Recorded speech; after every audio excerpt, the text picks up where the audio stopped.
Actually, it might take Jeff on. And you know, the pharmacy is at the Sergeant at Arms. So sorry.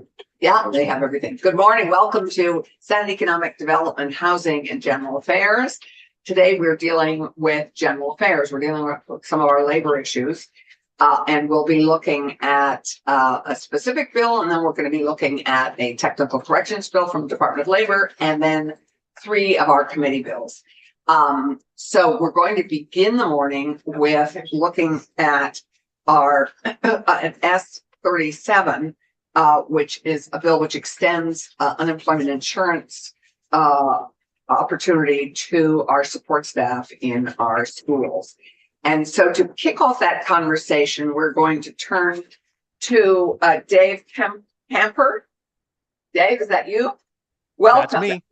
45 minutes to hear from 5 wonderful witnesses. So if you would be kind enough, I understand you are with the Economic Policy Institute. Please introduce yourself. Did you hear our introductions earlier? I did not, but well, just quickly, I'm Allison Clarkson. I represent the Windsor County District in Vermont. Good morning, Dave Weeks, representing Rutland County. And then remote, we have Senator Ron Hinsdale and Thomas Chittenden. You want to introduce yourselves, if you're able? That sounded fine to me. I'm home with sick kids today. Ditto. Thomas Chittenden, that was Thomas and Keisha. So, Dave, please join us and take it away. thank you so much, Senators. I'm Dave Camper. I'm with the Economic Policy Institute, which is a nonpartisan think tank in DC dedicated to improving the lives of working people. I am full-time remote myself. I'm in Minnesota. And so while I know you were hoping to get the Deputy Commissioner of the Department of Employment and Economic Development to come and talk about the Minnesota bill here, I do have some firsthand knowledge, which I'm happy to share if it comes up, though I can't speak for the state of Minnesota. We would love that. The Department of Labor is also trying to get somebody from Minnesota, and we have made multiple attempts. So if you could, that we'd be happy to have you speak to that experience. Wonderful. I'm going to share my screen for a little presentation. And before I get too far into it, I will stress to you all that no one in the history of the world has ever said I speak too slowly. So if I'm going too fast and you're having a hard time keeping up, please do let me know, because it's not for things or to make myself unhearable. I'm going to start the slideshow. All right, can we all see the slideshow? Can I get like a nod or something? Excellent. So I'm here to talk about summer unemployment insurance benefits for school support staff, the evidence from Minnesota and what it might mean for Vermont in S37. I'm thrilled to be here. This is based on a report that we at the Economic Policy Institute produced in the fall of last year, myself and 2 of my colleagues, Sebastian Martinez-Hickey and Daniel Perez, where we analyzed the impact of the Minnesota bill, and then we did a projection for what this might mean for all 50 states, if all 50 states enacted this bill. Let's start by talking about who school support staff are. First is that women, Black, and Hispanic workers are disproportionately represented in non-licensed education occupations. Now, this is Vermont, so I think we're primarily talking about women, but of course you do have Black and Hispanic workers in Vermont as well. But the point is that of the overall workforce and school support staff, they are disproportionately women, Black, and Hispanic, and they're paid very low wages. If you look here, these are the average median weekly wages of school support staff. And this is partly because the hourly pay rate of school support staff is low, but it's also because very few school support staff work a 40-hour week. Many of them work the length of a school day only, which may give them 30 or 35 hours. A food service worker may only work during the 3 hours of a lunch period in preparation. And so the wages of school support staff workers are very low, and it's no coincidence that state after state after state has seen significant shortages in these various positions trying to fill these jobs. Because lo and behold, if you don't pay people a decent wage, they don't come and take the job. And this is one of the reasons why extending unemployment insurance protections to these workers in the summer is a policy that's worth pursuing. So let's talk about UI. First of all, let's be clear. I don't know how far you've covered this in previous hearings, but teachers, principals, superintendents, licensed instructors, and superiors in K-12 education are prohibited by federal law from collecting unemployment. So there's nothing here that impacts teachers. If we want to make that case, I'm happy to make it, but we're not doing that today.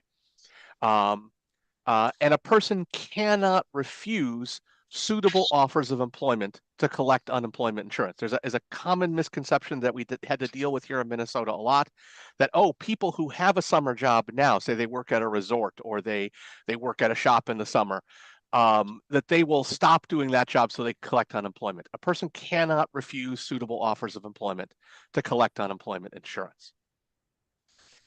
UI benefits and UI unemployment insurance, I'm sure that's an acronym you all know, but just in case, are approximately 50% of regular wages. I think in Vermont, it tends to be more towards 47% because everybody's got a complicated formula. And school districts in Vermont and in the rest of the country are known as direct reimbursers, which means that they don't pay an unemployment tax like a private business does. But what happens is when they pay when one of their employees collects unemployment, the state bills the school district for the actual amount. And what that means is the overall unemployment insurance trust fund and the overall unemployment insurance tax system is unaffected by this benefit if you were to enact it. It's simply not, it's not affected at all. And I know there's been concern. I'm sorry, yes. Yeah, it's not, but the school district's budget is. Yes, it is. Yes, it is. Absolutely. And that's the most of what I'm going to talk about here in just a second is how those costs and benefits are calculated. But there was some concern in Minnesota when we talked about this is, were we going to be shifting costs on the businesses? Was there going to be some kind of impact on small businesses, especially? There will be no impact. So calculating costs and benefits. And the key question here is recipiency. And again, I apologize if these are terms you all already use all the time, but I was learning them as I wrote this report, so I'm assuming some people need to know it. The question is recipiency. How many people will receive unemployment insurance of the theoretical universe eligible? And the key questions for school support staff are how many work for the school district for 12 months of the year and how many already have other summer employment. So what did we do in Minnesota? Well, Illinois actually is the first person who did this, first state. In the summer of 2020 only, during the middle of the pandemic, Illinois passed this benefit. Now, summer of 2020 was a very strange year in terms of employment, and so we had to adjust for the size of the workforce and adjust for the impact of the pandemic. But we made a projection in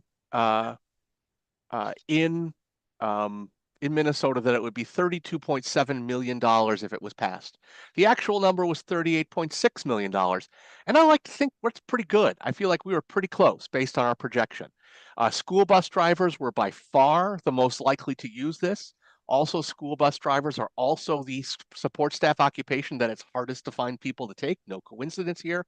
Janitorial, custodial were very unlikely to use it. And in 2024, the second year this benefit was in operation, the net benefit for Minnesota workers was $56 million, approximately a 40% real increase. And our presumption is that has to do with everybody becoming fully familiar with the law and kind of catching up to it. So this is the numbers for Minnesota. So we did a projection. We said, if what happened in Minnesota happens everywhere, what will happen? And so this is a lot of Dave, text. before you leave that previous slide, so why are we not talking about Illinois also? And did Illinois only have that benefit for the pandemic? Or did they still have this? And I think yeah, they only had it for the pandemic. okay. And we used the Illinois number to come up with our 32.7 million projection. So when did it sunset? It was just the summer of 2020. Oh, jeez. Yeah. Okay. It was a pandemic measure. Okay, got it. Thanks. No. I appreciate you asking for clarity here. I was told, I'm not trying to butter you all up, but I was told that testifying in Vermont is different than testifying in other states. In that, if you don't mind me throwing shade at other states, that you all ask intelligent questions and pay attention to what we say, which is a bit of a. You're not just always the watering case. us up. Okay, we'll take it though. So what we did in Vermont is we took the job categories and the number of people in Vermont, and then we looked at the middle column here as the share of this category who took the benefit in Minnesota. As you will see, only 0.2% of janitorial and custodial employees in Minnesota took the benefit, whereas over 50% of school bus drivers did. And we then said, what's the equivalent in Vermont? And this is, to be clear, full-time equivalent, because one of the things we cannot know from the data is how many workers took it for half a summer as opposed to a whole summer, because 2 workers taking it for half a summer equals 1 full-time equivalent. We don't have the data Minnesota provided doesn't allow us to tell that. And so we're treating everything as full-time equivalent, but I will tell you, anecdotally, it's pretty clear that many workers would take this for half a summer or for 2 weeks in the summer, but not for the entire summer. And so the actual number of people who will be impacted by this is almost certainly larger than this third column, but I have to use full-time equivalent for the purpose of calculating the total cost. And the net estimated cost or the net estimated benefit to the worker is $5.6 million, which is 0.25% of Vermont's total K-12 budget. Now, if we take Minnesota's year 2 number, we go up to around $8 million, which is 0.35% of Vermont's total K-12 budget. And our full report does lay out our full explanation of these calculations. I'm happy to talk about it in greater detail if you want to. But there is one critical difference between Minnesota and Vermont that may very well impact the cost, and that is the overall unemployment recipiency rate. Minnesota has, from time immemorial, had one of the nation's highest unemployment recipiency rates. Why that is a difficult question to answer. It may be that our unemployment insurance system is more easily accessible, but it may also be that the employment characteristics of Minnesota are such that it's harder for people to get summer jobs, and so more collect unemployment. Vermont's unemployment recipiency rate is 32% compared to 56% in Minnesota. That suggests, I'm sorry, there's a hand there, sir. Yeah, thank you, Dave. Oh, sorry, Dave. That's okay. Can you explain the nuance of recipient rate? I can try. What recipients here is, imagine the whole population of school support staff in Vermont. What percentage of them will collect unemployment? And this number is for all workers in the state, this overall recipiency rate of people in Minnesota who are technically unemployed. How many of them collect unemployment insurance? And there's any number of reasons why people might not. They might be unemployed for a short enough period of time they don't bother putting in. They may decide they don't need it. They may be in the process of transitioning to another job. They may have off the books employment that doesn't get noted in the records. They may have secondary employment that our records just don't catch, because sometimes 2 people having 2 separate jobs, the data doesn't connect them together. And so the recipiency rate, theoretically, if everybody who didn't have a job collected unemployment, it would be 100%. And so Vermont's is historically lower than Minnesota's, and that suggests a possibility that the Vermont costs for this program will be lower as well. However, that we can't promise that, right? We don't know. We're making a projection based on data, and we might be wrong. But I put it out here because it's a pretty stark difference. Vermont is one of the lowest recipiency rates in the country. Vermont's one of the highest. Great, thank you. Yeah, I think Dave and I got. Do you have a follow up? No. Yeah. Okay, great. Oh, so thank you, Dave. I think Minnesota, to launch this, put aside $137 million. I think that's correct. And they have now exceeded that amount, as I recall. No, they haven't yet. They've got to about 90 million of it. And they will go through it this summer. They will finish it. And that number, by the way, was based on if literally every single school support staff person in Minnesota took this for the entire summer, how much would it cost school districts? And they came up with that $137 million figure. And they did that to cover theoretically year 1 of the costs, and it's going to end up covering almost 3 full years, because as we told them at the time, it wasn't going to be the whole workforce that would take it. Wow. Any questions, Keisha or Thomas? You say that, if I may, Yeah. you say that they set aside that $137 million. What is their policy when that money is exhausted? They have no policy at this point. The expectation is that this was to give school districts time to more or less prepare for this to happen, and that they would then be on their own, unless, of course, during this ongoing legislative session, they agree to an additional appropriation. But I don't have any reason to believe that's going to happen, but of course, I might not know. So this was, to just tag on to Thomas's question, this was meant as a sort of transition enabler Correct. for 3 years.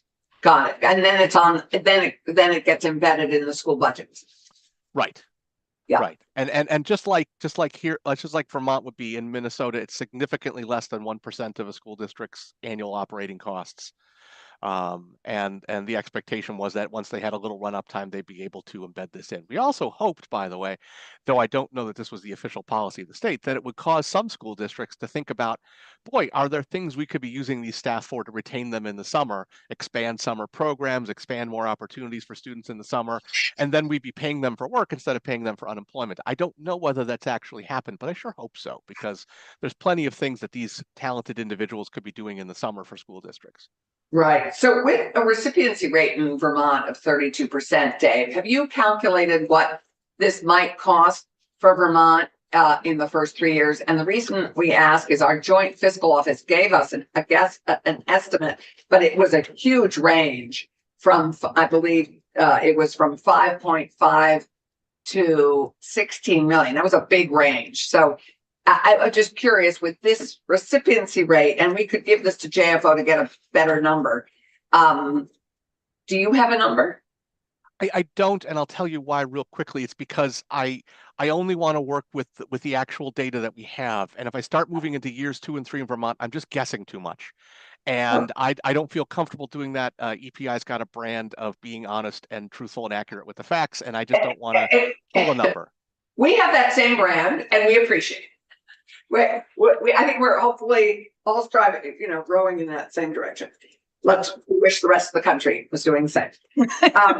So thank you, Dave. Are you going to stay on so that if we continue to have questions as we go through this with our other witnesses? Yes, I'll turn my camera off to avoid the distraction, but I'll be here. Great. Thank you so much. We really appreciate this. Is very helpful. So first on our list is Monique. Come join us. Come introduce yourself. And we so appreciate all of you taking the time out of your school days. It's school break? For some. For some, yes, a problem of a non-unified calendar. Hi, I'm Monique Beaudry. It's my birthday today. Wow. It's a great way for me to start my day. Being here with you all. It's really wonderful awesome to have you at the State House, which is a treat in and of itself. Awesome. I live in Craftsbury with my husband and 2 daughters, and we have 3 dogs. Thanks for allowing me to speak today on support and on behalf of support staff. Currently, I'm an administrative assistant at Woodbury Elementary School. We are a small school and we have a shared principal. So my principal is only in the building about 50% of the time. So I wear a lot of hats in our school. From the typical administrative tasks like attendance, phone calls, tech support. I also help manage the food program, clean up when the custodian is not there, substitute in the classrooms, fill in as a nurse 1 day a week. We only have a nurse 4 days a week, which That is a lot of hats. way better than when I first started. We only had a nurse 20% of the time. So when I first started, I was relieved nurse. At my school, there's a running joke of what does Monique not do? So I do a lot. My husband called me a special unicorn because I have a lot of different skills that make me successful in the job. When I was hired in May, so this is my 3rd year, my official start date was July 1st. And being new to the school system, I didn't realize that actually meant I wouldn't be paid until September for my job. So I had given notice at my job for June 30th. Hindsight, I should have asked the questions, what that actually means to be an employee of the school system. So I did work sporadically over the summer, a few days, trying to get to know how the school runs, but I really didn't get my first full paycheck until September. So that was hard for my family, obviously, financially. I was happy to not be working in the summer to be with my family, but financially it was hard. We did apply for SNAP benefits that first summer, and it's been hard the past 3 summers for sure. Something I wanted to talk about as well is before I started at Woodbury, I was the HR manager for a cheese company. And we fed our cows hay. We were a dry hay farm. And so we had a whole team of farmers who were our cropping team, and they worked summer, fall, spring, summer, fall to do the cropping. And then they were allowed to go on unemployment during the winter, as there's no hay to be made at that time. So that really allowed us to retain those trained individuals that knew our fields, knew our equipment. So it was really awesome to retain them and not have to hire new people. They also didn't have to go get another job in the winter, which was so great. So just like those employees, support staff should also be given that same benefit. Turnover is so disruptive to teachers, staff, families, students. There are many support staff who find a job in the summer and then find year-round employment and don't come back. My hat is past HR and current administrative assistant. Like, seeing people go is really hard on families and students. So I think that's one of the key pieces of this. What is the turnover cost? Because you have to balance the additional cost to the school district Yeah. with the UI payments. I would say And the the cost of turnover Yeah. in a school district. I think Yeah. those are the two competing goods here. I mean, Yeah. competing financial challenges. that would be, I don't Well, know. do you have if you could get us that, Some type of financial turnover Yeah, cost, yeah. if there's a cost equated to turnover, Mhm. because there is a cost equated to Yeah. turnover. And I it's can just speak what is- more to the non-financial cost for sure. Sure, and speak to your, well, Is like the training that new staff have to get, and just to get to know the students and the families. I know my families at my school, when they see me in the fall, they're like, "Yay, you're here! We love you! We're so happy you're here!" And my principal has told me that our families feel safe knowing that I'm still there, managing the day-to-day, making sure their kids are safe. That is like invaluable to our families, which is really awesome. so what percent of your support staff do you think turnover? We're small in my little school, so I'm not sure. We've had new, we call them instructional assistants or paras. Since I've been there, we've had turnover of 3, where we only have 2 in our building. So of the 3 years, 3 have come and gone. Yeah, it's super important, the retention, but coming back to the like allowing farmers to be able to do this, I think we should be able to also allow our support staff who are supporting our kids and our families the same benefits. Yeah. Any questions? Oh, yeah. Tom, Geisha, any questions? Great. Thanks so much. Monique, thank you very Great much. thing to do on my birthday. No, happy birthday. Happy birthday, and go upstairs. There are Yes, also- I was just gonna say happy birthday and thanks for what you do. Thanks, that is wonderful. I'm glad you're celebrating with us. Yeah. Becky, come join us. Well, this is not my gift. I'm really nervous. Don't be. I don't do this kind of thing. But none of us do either. It's a citizen legislature. We're all in sort of similar boat. That's what everyone tells me. They're just people. We are. I just want to sound articulate and not cry. I am Rebecca Pellegrini. I go by Becky. I live in Orange. I'm married. I have one adult son, just to piggyback on her. I'm currently in my 36th year as a paraeducator. I work alongside the special education and classroom teachers as a one-on-one. I am employed for 183 7-hour days. I receive 26 substantially equal paychecks. This means that I get smaller checks and the money is spread out from July 1 to June 30. Contrary to popular belief, I don't get paid for days that I'm not working. Some districts pay 22 checks, which means no money during Christmas, February, April break, and the summer. Either way, it's 183-ish 7 to 8 hour days for school year ESP. I work 35 hours a week. I'm married to someone who has a full-time job with benefits. My colleagues, they work additional 1 to 3 jobs to supplement their income. My health insurance comes from my husband. If I had to get my own health insurance, my take-home pay would be less than $1,000 for a 2-week pay period. I could not live on my own. I say this to emphasize that unemployment benefits during the summer would help tremendously to pay bills, purchase food, fuel oil, catch up from the past winter, and prepare for the next. It would not be extra play money. My job is focused on some of the most challenging to educate. I and other school year employees need and deserve to not also worry about paying bills and buying food. Thank you for your time. I'm shaking. Thank you. Thank you, Becky. That was great. Question, if I may. And This thank is where I'll cry. no. So 36 years as a para. Thank you. Chris. That is hard. That is hard work. What has it all been in one school system, or has it been spread over a couple school systems? I work at for the Washington Central Unified Union School District, which is the U32 and its feeder schools. I'm in Berlin. And I stayed 36 years because this is me in an interview. I don't interview well. I don't like applying for jobs.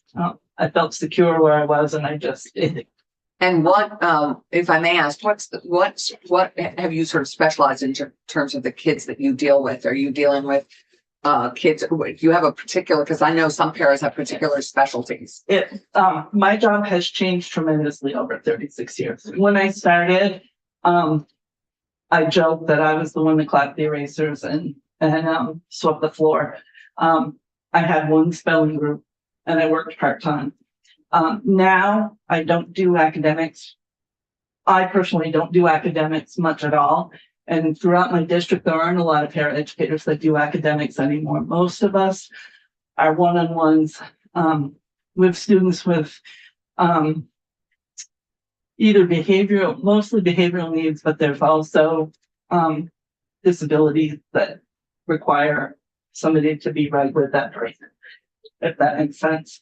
Well, that's what I'm asking. I mean, have you sort of developed over 36 years a specialty with, Down syndrome kids, autistic kids? I mean, and have they trained you in those areas? Yes, and over the years, I've worked with each of those.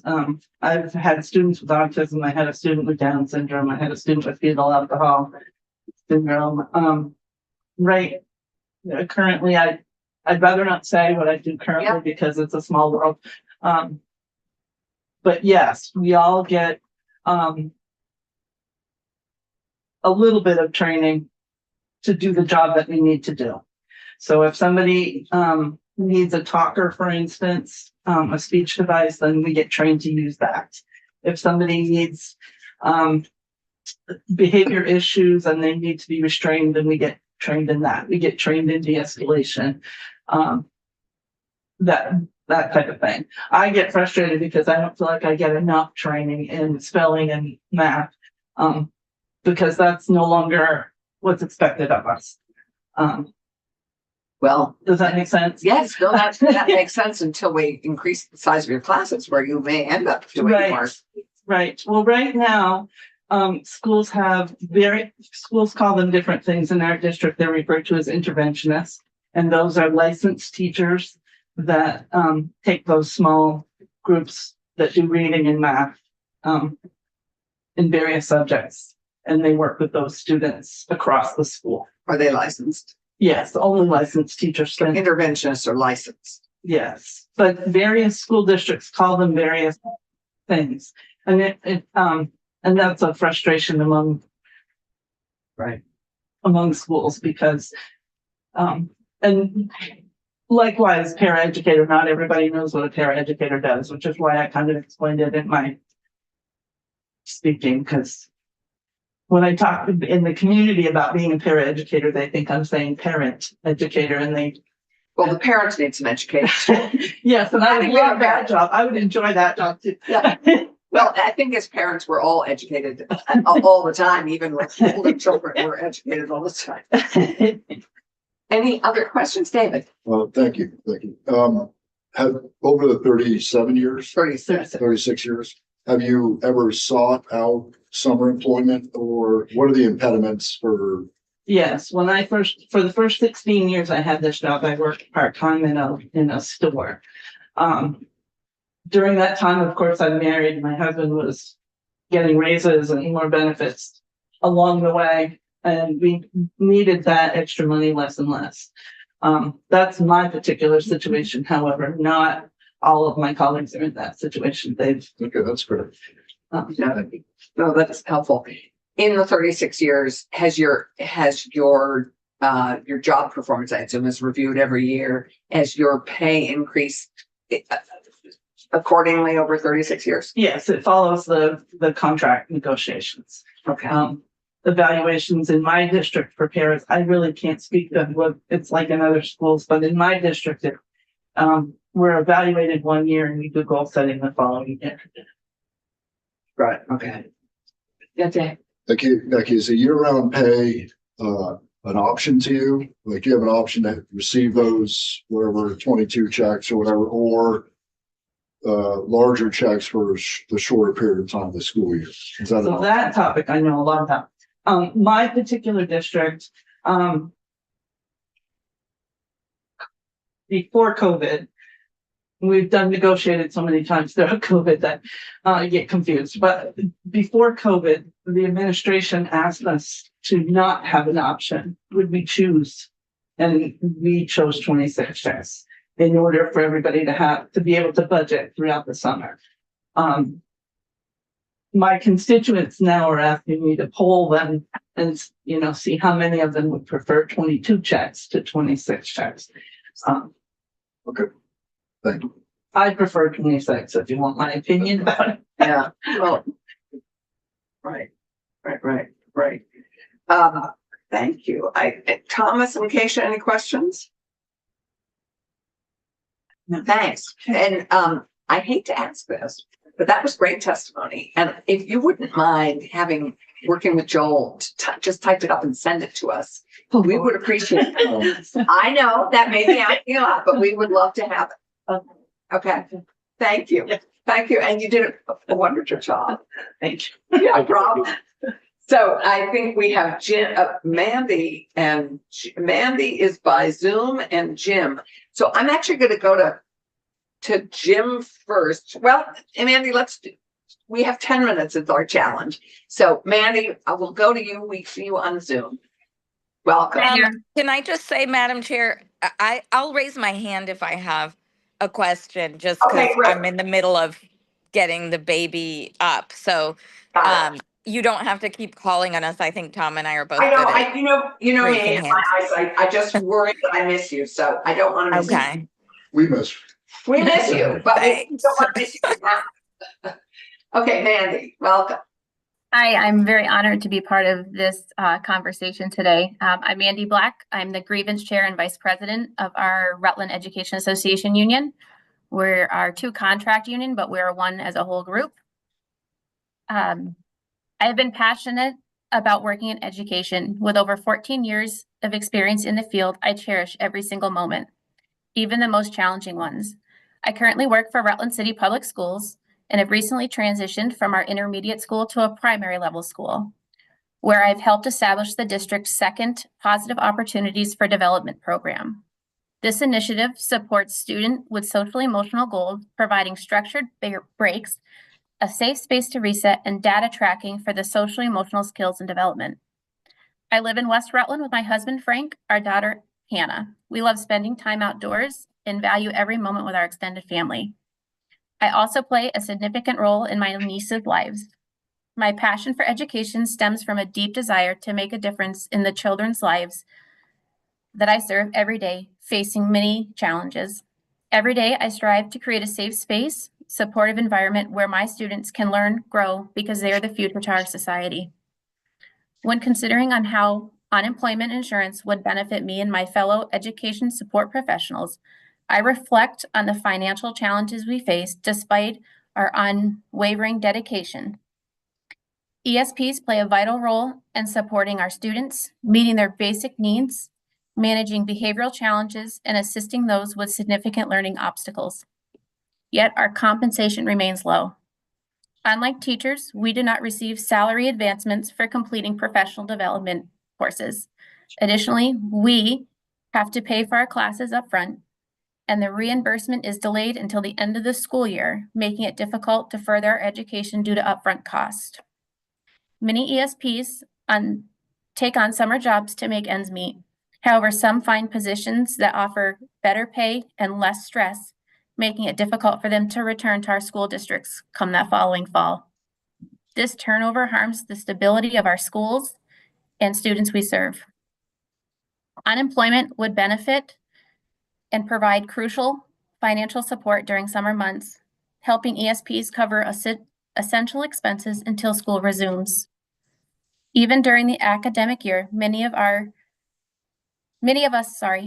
struggle to make ends meet, often juggling multiple jobs. A measure for financial stability in the summer would allow us to focus fully on our work and ultimately strengthening the education systems by improving student outcomes. Well-supported staff can better serve our students, increase retention rates. The reduction of financial strain would help retain experienced staff and address school shortages across the state of Vermont. Building a stronger education system, a stable workforce creates more effective and consistent learning environments for our students. ESPs are the backbones to our school. In my role alone, I collect and analyze student data, collaborate with teachers, counselors, and parents to help develop strategies to best support students. Without this data, students do not and may not receive the interventions they need, and schools may lack the necessary information to make informed decisions. Despite these challenges we face, we show up every day with dedication and commitment to our students. Providing unemployment insurance to our ESPs would not only support us, but also enhance the quality of our education for our students we serve. I hope this important issue receives the serious consideration it deserves. Thank you. Thank you so much, Mandy. The turnover piece is, of course, critically important both for students and for the cost of the school district. And working with kids year after year, the stability of having the same person working with them is, I know, very helpful. Can you speak to the turnover rate in your school? So I can speak a little to that turnover rate in our school. This year alone, we have, I believe, we are down 3 paras, and we have had some that have given their notice.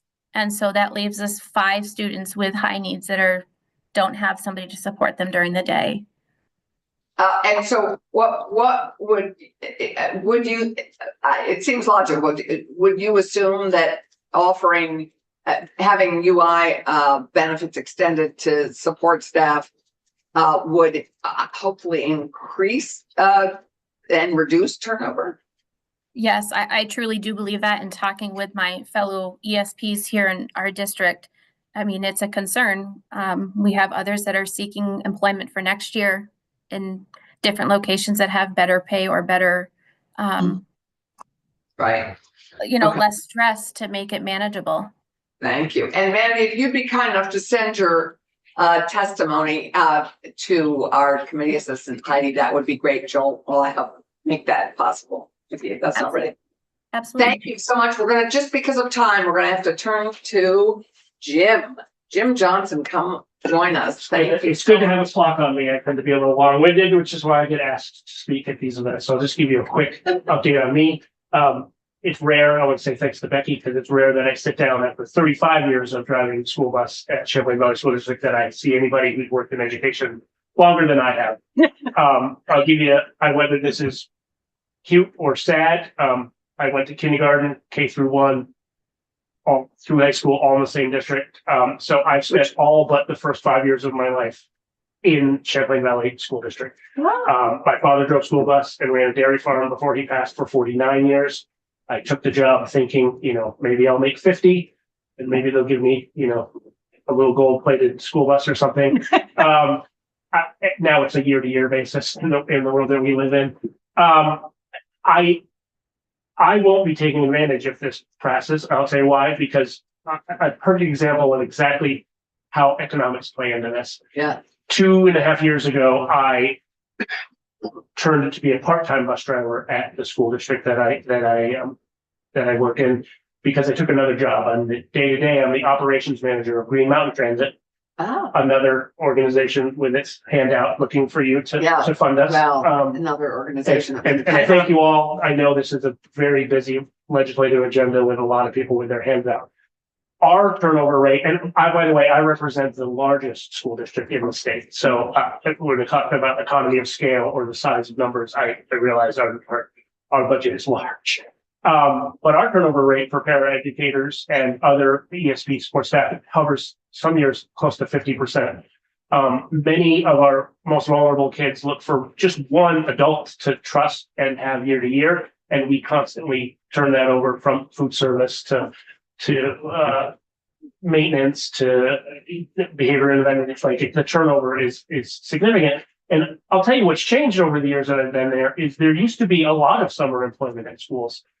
It's like a hamster wheel we can't get out of with the economics that's going on now. So summer school used to be 6 weeks, then it was 4 weeks. Last year it was 2 weeks, 3 days a week for half of the day. And you drive for summer school, right? I used to. Like I said, now I have an office job. My union advocacy, just to be full disclosure, I've been the chief negotiator for the sports staff for my district. I currently am one of 3 board members for Vermont ADA. I serve Steuben County as a board member. I was a Teamster for many years before I moved into the administrative role that I'm in now. So I work closely with unions. I think it's, 2 things that I've kind of lived my whole life by is one is people with loud voices have a responsibility to speak up for people who don't have loud voices. So that's why I end up in places like this, because that's what I spent my entire 35-year career doing. With many people, you saw how nervous Becky was. I've got people who would not dare to come into this room, no matter how many times I tell them that you're just people and that their voices count. They don't feel confident in that. Thank you. So so turnover is a huge problem. There's a cost to that. I can't quantify that. I can try. Those are unknown numbers, but this is an ask. You're clearly on the other end of seeing education funding issues. That's our challenge this year. And I don't sit here and say that those aren't easy decisions for you to make, but we're having harder and harder times to keep people to want these positions. And that is part of it. As the gentleman from Minnesota said, you can't turn down work. If there's work, you do that. But people leave because they go find another job and then they don't want to come back to work in school. Working in a school is not easy right now. It's dangerous. I have colleagues who get spit upon. Their neighbors are unhappy because their property taxes are high. So just working in a school has now put a black hat on you. And then you have to find a job for 10 weeks in the summer. 10 weeks to somebody who thinks of that as a vacation might seem like a long time, but if you're going to prospective employers, it's very difficult for me to say, hey, David, we do business, will you hire me, train me, put time into me. And in August, if school's lucky, I'm going to leave and go back to my difficult, low-paying job. This is an important, and this is not new. This is something we've been advocating for years and years and years. And as the school budgets have to get shrunk, it's that summer employment. So people who are working in education, who want to be in education, people ask me all the time now that I have a full-time job, why do I still drive bus in the morning? Economics played very little in me. My dad drove for 49 years. I have 35 years in the community. I represent a group of people, a large group of people. I work on that CBA. Like these are the backbone of a community works in a school. Yeah. And other seasonal employees get access to a benefit that we don't give to people who I think have the most important job. So like Impassioned, please consider S37. I know this is not an easy task. You don't have easy jobs. I think you'll probably be in this building much later than you've ever been before. And you have other lives as a citizen legislature. I understand. So thank you. But this is really, really important. Thank you, Jim. Thank you. That's so helpful. Any questions? No, thank you. Yeah, I think that was eloquent and said it all. Your turnover rate is super high. Yeah, it's year to year. I mean, so it depends. And anybody who sat in a room for me I will tell you that I don't like the term teacher. Education employee, educator is important because there's so many different hats. And my role as the chief negotiator, I negotiate a contract that has 20 different jobs in it. It's not, what subject I teach. It's like I said, what do you do in the school? So year to year, I don't use the term paraeducator either because that's also makes a smaller amount, but like, it's very difficult. People, and I think this problem is exacerbating as we go forward. People are not coming into education at the rate that they used to. You know, in this room, when I tell you, why would anybody choose to work in a school? Low pay, difficult conditions, and all the things I mentioned, how you treat, like, why would you, I assume some of you are parents, would you encourage your kids to want to be in education? And I think that number is shrinking, and that's alarming for the next generation and generations to come. Yes, indeed. David has a question, and then we sadly have to turn to another quick labor. question. If it- That's fine. So thank you, Jim. I assume that we can't just pull anyone off the street to become a bus driver. Can you just very quickly tell us some of the process you go through to get from, coming interested in a job Yeah, to yeah. actually starting? And the licensing. Yeah, sure. So very difficult to be a school bus driver, or so at the federal level, you have to have a CDL now. That changed about 20 years ago. So you have to go through the process of having a CDL. In Vermont, you have to get your school bus driver's endorsement, which requires you to take an 8-hour class every 4 years to pass the physical every year. And that's a job that is, and I'll use myself as an example, because what's better than talking about myself? As an overweight guy who's in my mid-50s now, I have had to struggle just to pass my physical every year because my blood pressure and my blood sugar is so high, and knock on wood, they're good right now because I take care of myself for that reason. But it's not like a relicensure for a teacher. I mean, it's a yearly thing. Like you want safe people to drive your kids. You don't want to be having an episode while you're driving down the road.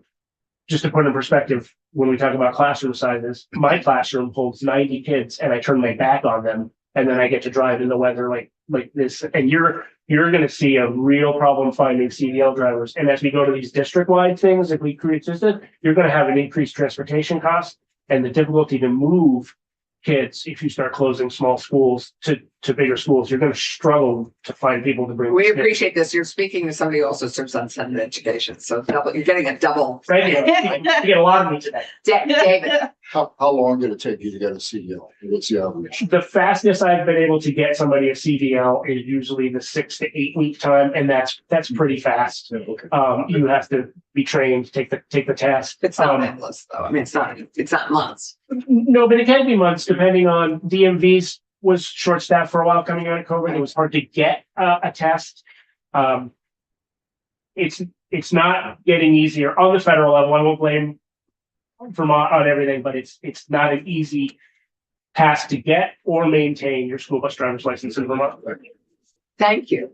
This was terrific. Thank you for taking the time. If you feel like sending any written testimony to Heidi, our wonderful, I'm happy to bombard Heidi with whatever she needs. that would be great, because Yeah. I think we'd appreciate it. We'd love to see that turnover rate in a testimony. Thank you for giving me the 5 minutes. And Thank you. and Thank you for doing Thank what you for do. serving, honestly. And Like, I don't thank you think for you modeling. probably don't get said thank you very often. So I do appreciate the difficult decisions you make. Well, and we thank you, because this was great to have you come in. We really appreciate it. Happy birthday. Yeah. Thanks. And I, Becky, you have one last thought? yes, I feel like I just need to add, I don't want to be dishonest. I'm a co-president of my association, and I'm also a lead negotiator. Right. So my perspective is similar. Right? And I heard those two say that and thought, oh gosh, I should admit that. It's okay.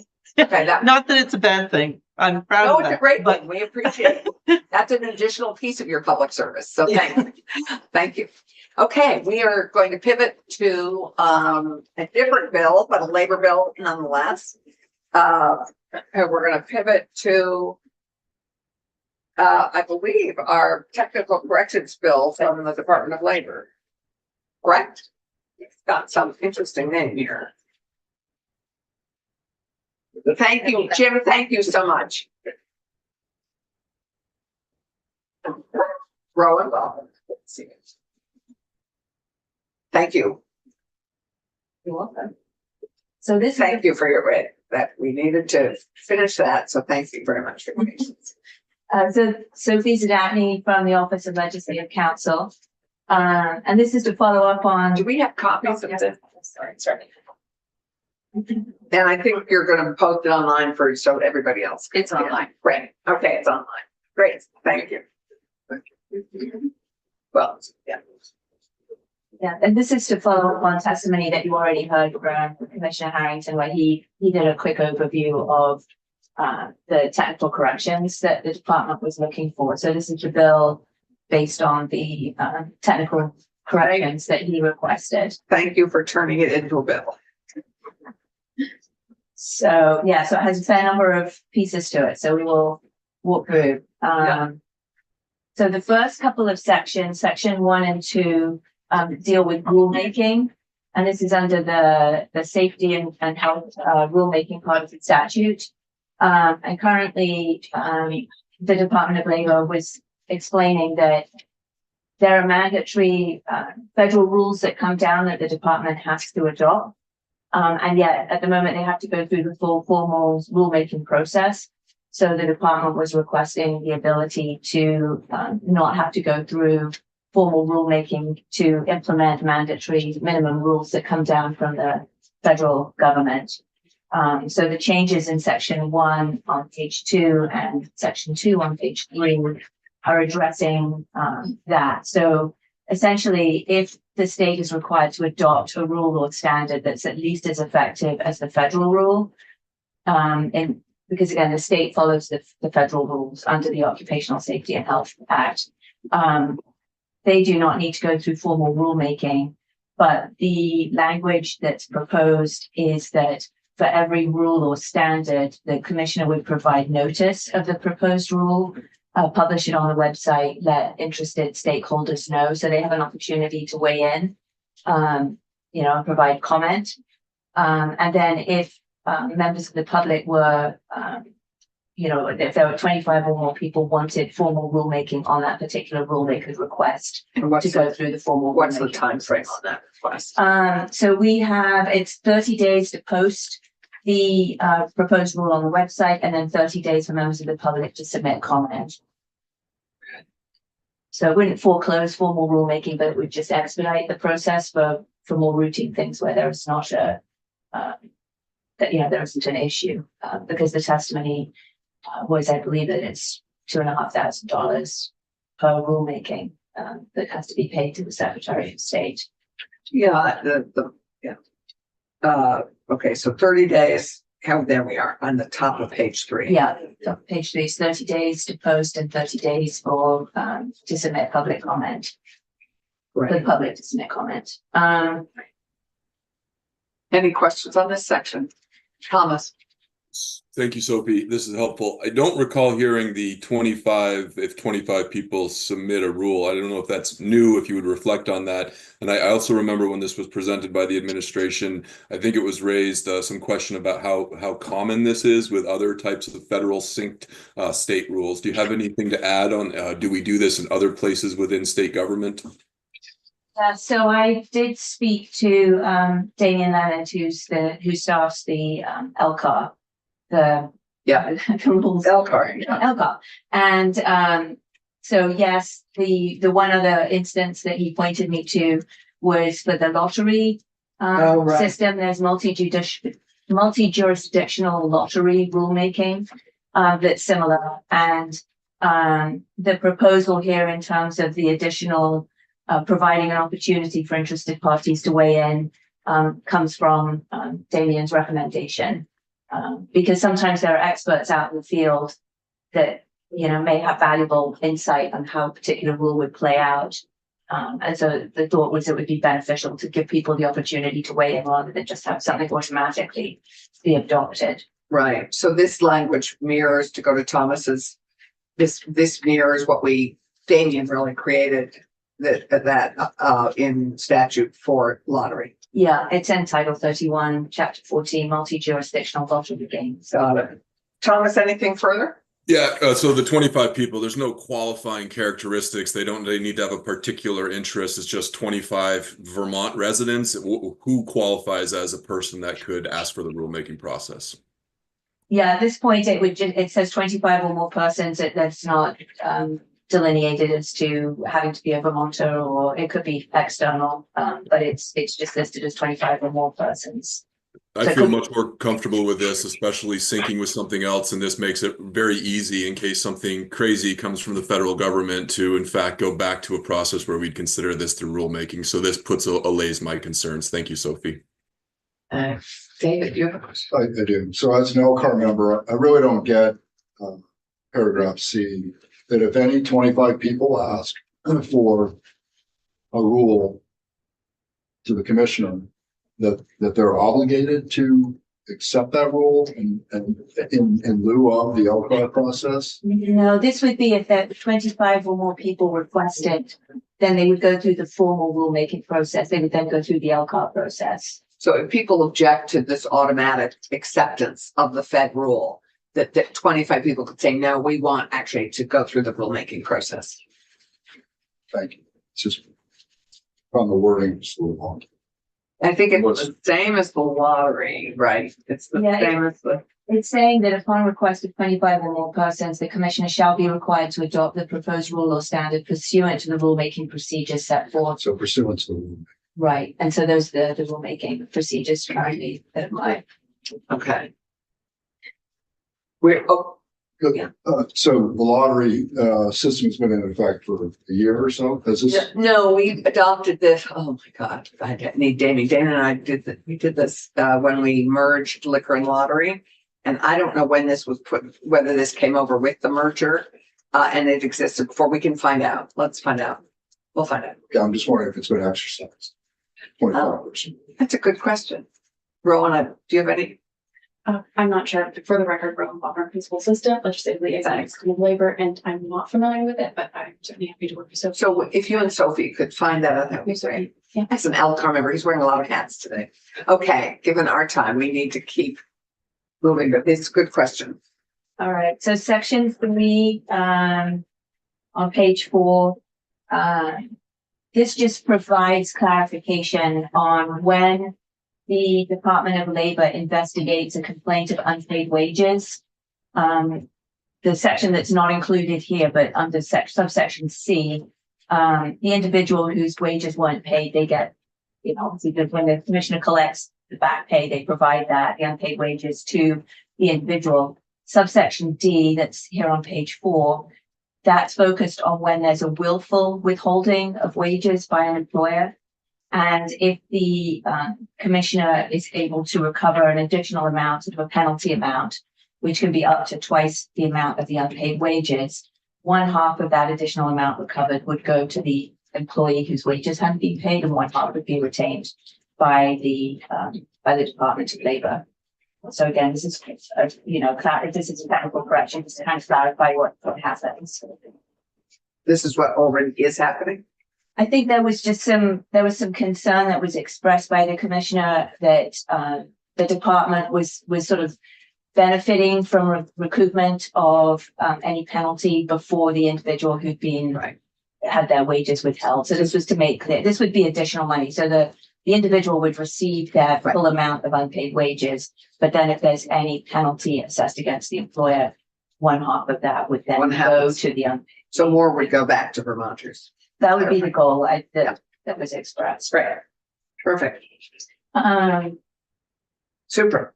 Section 4 on page 4 and 5. This is to deal with the calculation of the minimum wage. Again, this is a technical issue, and it's to clarify that when the calculation is done using the consumer price index, that it will be rounded to 1 decimal point. Instead of down. It wasn't up or down, it was just that it would be rounded to 1 decimal point. So I can't weigh on the significance of that, but that was. I can't remember the note I have on that, but I think it was originally expressed as a rounding down. I feel like. Well, that was in another place, the rounding down. We'll get to that. Okay, great. Okay. Great. Let's keep. Section 5 is familiar to the committee. This is S6.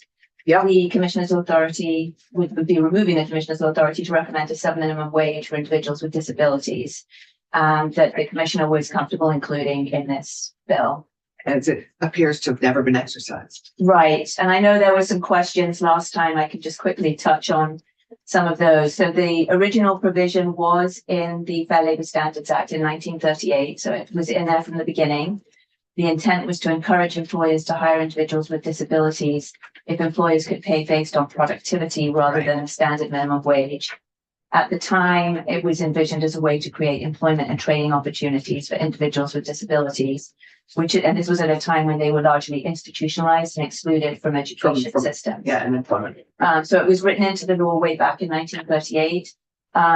It was part of the original Vermont Act to provide a minimum wage, which came in 1957. So it was in there from the beginning, and largely unchanged. The language in the original, it was talked about a wage board, but the wage board was authorized to recommend a suitable scale of rates for learners, apprentices, and handicapped persons, which may be less than the regular minimum wage for experienced and non-handicapped workers. So it's been in there from 1957, which is when Vermont adopted a minimum wage act. Yeah. And you said it's never been exercised, meaning no one's ever been paid. I don't know if it's never ever in Vermont, but certainly as far as I'm aware, it is not being used. It's not used now. Vermont is listed as one of the states that does not use it. Right. So that was one of the other questions. That's also the other reason to just get rid of it. We had a number of constituents ask to just formally remove it because it's not the thing at this point in time that would ever happen given our fair labor practices and equitable pay policies. So I always look for the reverse side, reverse argument. The reverse argument is that if an employer is going to hire somebody with significant disabilities as kind of a community goodwill gesture to give some employment to someone who may not be part of the workforce because of disabilities, but now we inhibit that. So Vermont just doesn't use it. There are other states where it is in effect, and often involves individuals with disabilities in sheltered programs. I mean, in certain settings for exactly that reason, where there are individuals with very severe disabilities and they get, again, the thought of being able to do something is recognized and supported. So there are some advocates nationally on behalf of individuals who do want to see this rule continue, but it's not something that's being used here. And it's usually involves, I think, more institutionalized individuals. Great. Let's keep going. I know we're a little behind ourselves. All right, that's section 5. Section 6, also on page 5. This is notice of potential layoffs.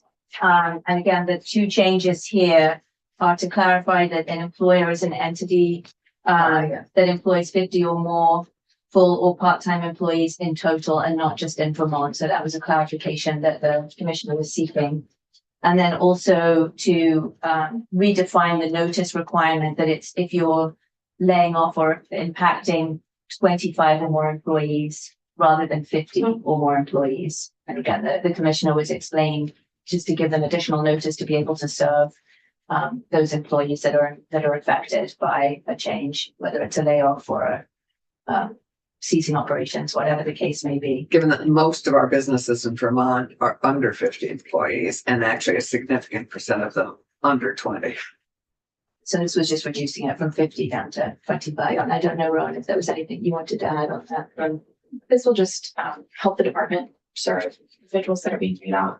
As Sophia said and the commissioner had said, the vast majority of layoffs don't meet that 50-person threshold. And so this will just make it a lot easier for us to serve those like medium-sized groups, I guess you could say, in Vermont of individuals that are getting laid off. And so we've got a lot of services that we can provide them. And so this just makes it easier to proactively serve those individuals. No, I think it's great. I just am curious, given that we're also in our economic development bill focusing on small business in Vermont, most of which is 20 or under. Is there a reason 25 and not 20? Just because the small business community really looks at 20 or fewer. I'd love to sync those if it was a book. Could we just check in? I'm happy to double check that number. Yeah. With the commissioner. I think there's a reason for 25 as opposed to 20, because I think it would be great to sync some of those. Certainly. I am not totally sure the reason of the 25, but I'll double check. Great. And then part of me thinks, well, why have any number on it? Why not just, if any employer who's thinking of letting people go, why don't we just open it up to possible. Why don't we just make that possible for all? Yeah. So trying to catch up on this bill, what does happen at that 25 or 50 employee point? Oh, we Is there reach out. just a notice? I mean, Usually there are services provided, they'll come on site, the Department of Labor will have employees, come on site to help work with the employees that have been laid off and share with them information about jobs that are available and the process for finding employment, I'm assuming, but Yes, exactly. Unemployment insurance, filing assistance. So going through those basic first steps, connecting to the department. And then in addition, there's other workforce development steps as well. We can also connect them to training programs, provide funds through WIOA. There's a lot of different opportunities, and this just allows us to get ahead of it. And I'm happy to have like a one-on-one conversation to describe our services as well, if that would be helpful to anyone. No, it's terrific. And I mean, you know, I think that's one of my questions is why have a number at all? Why not just, you know, encourage employers to let the department know so that they can begin to work with their employees. So why is there a number at all? And if there's a number, why don't we try and sync it with what the small business community, what our BTS BDC considers a small business, which is 20 or fewer. Absolutely. I'm going to double check. That'd be great. Terrific. And I would just add, I mean, generally this is a Vermont version of a federal law, the WARN Act. So, right. You know, which is against what's it called? The WARN Act, WARN. Oh, right. so is our threshold, we're just changing our threshold in relationship to that. Yeah, we just have, we What's just the looked warrant? at more. I think it's 50. I actually think it's Maybe higher, more, and we yeah. had taken it down to 50. I think Tom Yeah. is shaky. Yeah. So we'll check, but it's because the feds, I think, consider 500 employees or less small. Is that right? I mean, I believe it's a huge number. And so I think we right-sized it for Vermont, and then it's even. It's just kind of not really WARN. Well, why not? Okay, let's get to section 7 because So section 7 through 14, this is giving the department the ability to work with claimants and employers to authorize that communications can be delivered electronically. So right now, Right. through the statute, it says by mail, by personal delivery. With the new unemployment insurance system that's coming in, they'll be able to deliver things electronically.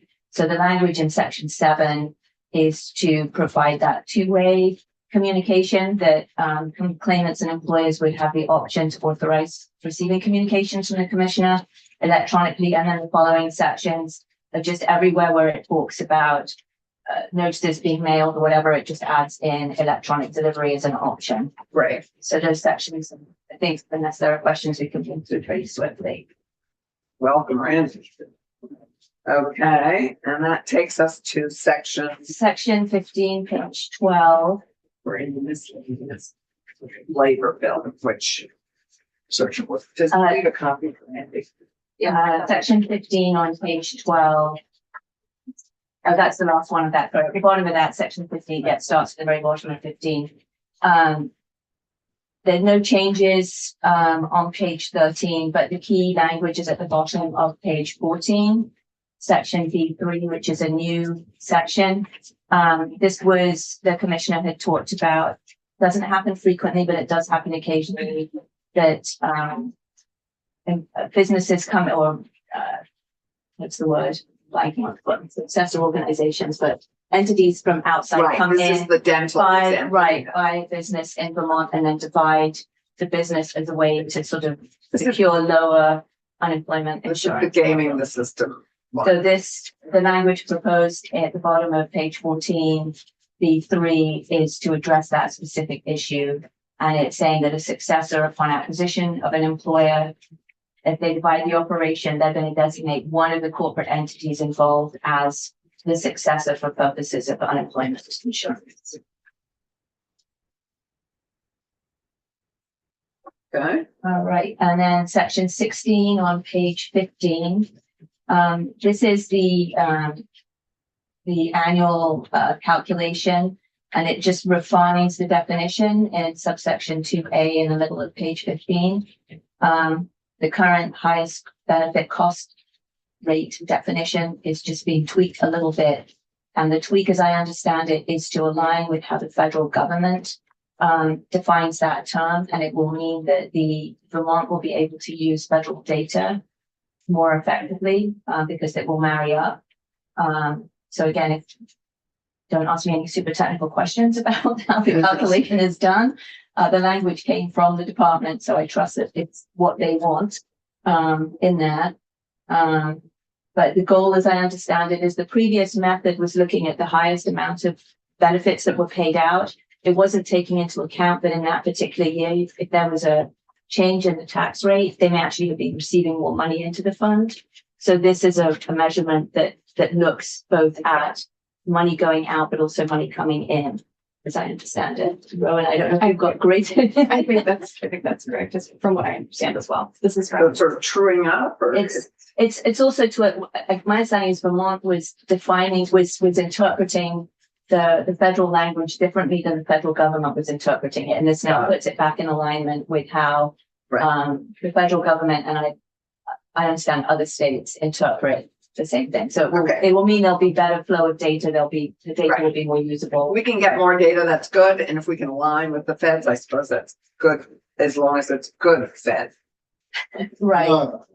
Ah, Section 17 on page 16, this was what you were referring to earlier, checkups, and this is just clarifying that the disregarded wages, that they're going to round down to the nearest dollar, which actually is a benefit to the individual claimant. correct. Yeah, I knew that there was some rounding somewhere.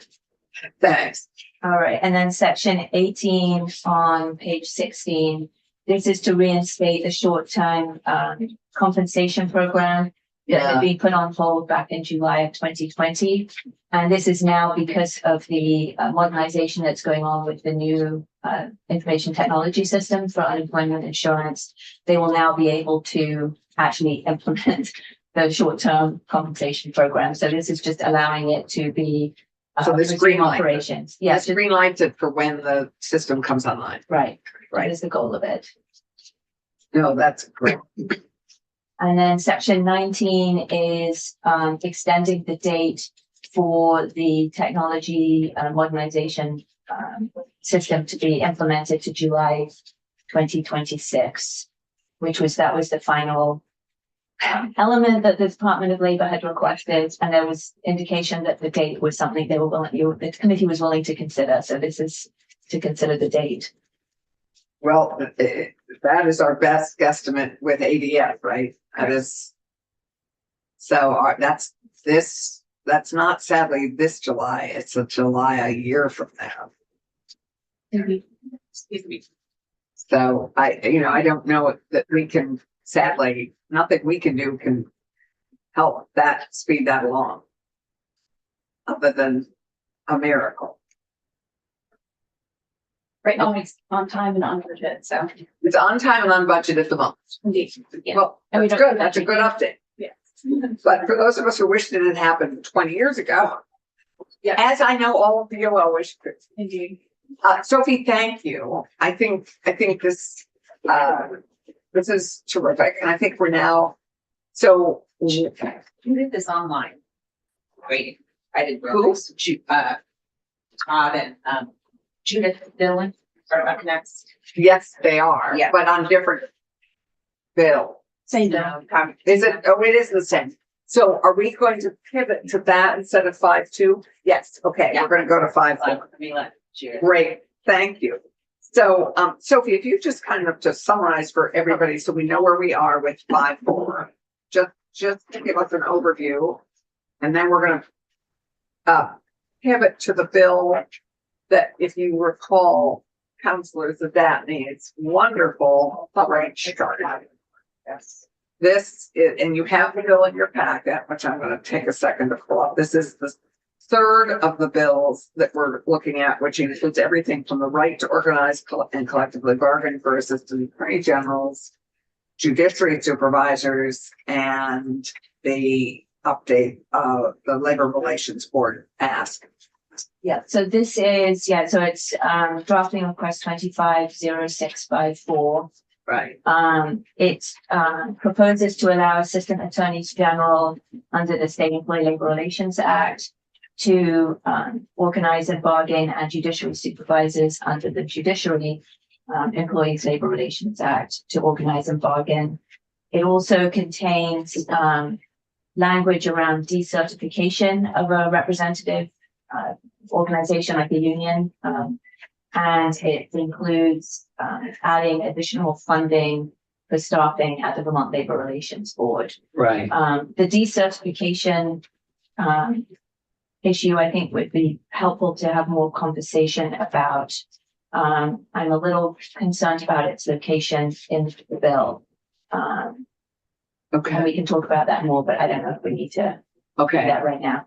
But I think that tees up our next two witnesses beautifully. Thank you.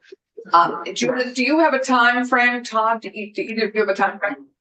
Judith, are you tighter on time?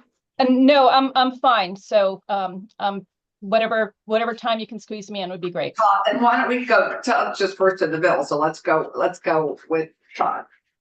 Todd, have you met us all? I have met, but I haven't sat in the chair. I know you haven't said it, but have you met everybody on the committee? Yes. Okay, great. Then let's dive in. We have two members remotely, Senator Ron I guess I'm Dale. looking from here. Senator, yeah, they could see you right there. So for the record, Todd Delos, Assistant Attorney General, at the Attorney General's office. I want to come in, and I guess in talking about the draft and the extension of bargaining rights to Assistant Attorneys General, I want to start just briefly with my employment history because it's actually pretty relevant to some of the issues we think this bill raised. So I started my job as a lawyer at the Attorney General's office in civil litigation and consumer protection. And then after a handful of years, moved on to another state entity and was general counsel there, moved over to the Agency of Human Services, was the general counsel there, and then became the deputy secretary of AHS before about 6 months ago, moving back to the AG's office. And just personally, I moved back to the AG's office in part because it's a wonderful place to work. And I really am thrilled to be back, and it's a dynamic time to be working on this. So I say that, and I'll come back to why the personal history has some merit to it. I want to give some context to the committee about how big the AG's office is and how we operate. I sent this morning a very colorful and potentially somewhat confusing to read chart, but I wanted to make sure the committee had a good understanding of the complex nature of where assistant attorneys general sit, how they are paid and how they are appointed, because all of that we think adds a layer of complexity to the three words that are in the draft version. So on the very highest level, there are roughly 97, I think, AAGs across state government. AAGs run the gamut from folks like me who do a lot of policy work, board commission work, and some measure of statutory work, and pick up cases here and there. Of course, we have a criminal division, a civil division. The AG walked through all this when she introduced herself to the committee weeks ago. Feels like longer than that, but I don't think it was. But our attorneys general, our assistant attorneys general sit in lots of different places. And so where I want to start is that there are really just about 20 AAGs who are directly appointed by and directly paid by the Attorney General's office. So out of that, roughly 100, 95, 97 or so, it's really the folks in this chart in green. Those are the folks who are directly appointed and directly paid. The other colors, and I won't bore you by walking through them, but I welcome a conversation if that's something the committee wants to have, are either graded funding paid through other sources, because those are a lot of it embedded AAGs. So for example, the tax department relies on AAGs across the board in the Human Services Agency. And that's why my work there is relevant, only that I was the appointing authority as designated by the secretary to sign off on the hiring and pay for all the AAGs, right? So the Attorney General wasn't actually the appointing authority in that instance because those are actually AHS positions. So they're all hired and salaries are negotiated through their departments, or are they all on the same step system that's overseen by the AG's office? So that's a great question. I think very material to the whole, to an element of this issue. First, I would say, can I back up before I answer that question? Sure, I didn't mean to. No, it's jump the gun. it's a very important question. So just again, in the context of the AG's office, and I think it's not surprising, because the bulk of our employees are attorneys, roughly 2/3 are attorneys. Our average, the median salary of the across the board, that includes all the managers, et cetera, is $118,600. If you only look at what we would call line AGs, so those are the folks who are not managers, basically, not chiefs, not directors. Those folks, the median salary is $112,600. 72% of the AG's office makes over $100,000. And at this point, we just checked this the other day, because I think there was some testimony that wasn't entirely clear on this point. The most recent hire, who was a fairly recent FT, and this will get to your question, makes $64,000. So starting salary is roughly 64. Well, yes, I think that's fair to say. Oh, right. The staff, we follow the attorney pay plan broadly, like the one that's laid out across the board, and the deputy AG and the chief assistant attorney general manage a pay chart that basically goes by year of admission and attempts to retain some band of parity across the board within each year of admission.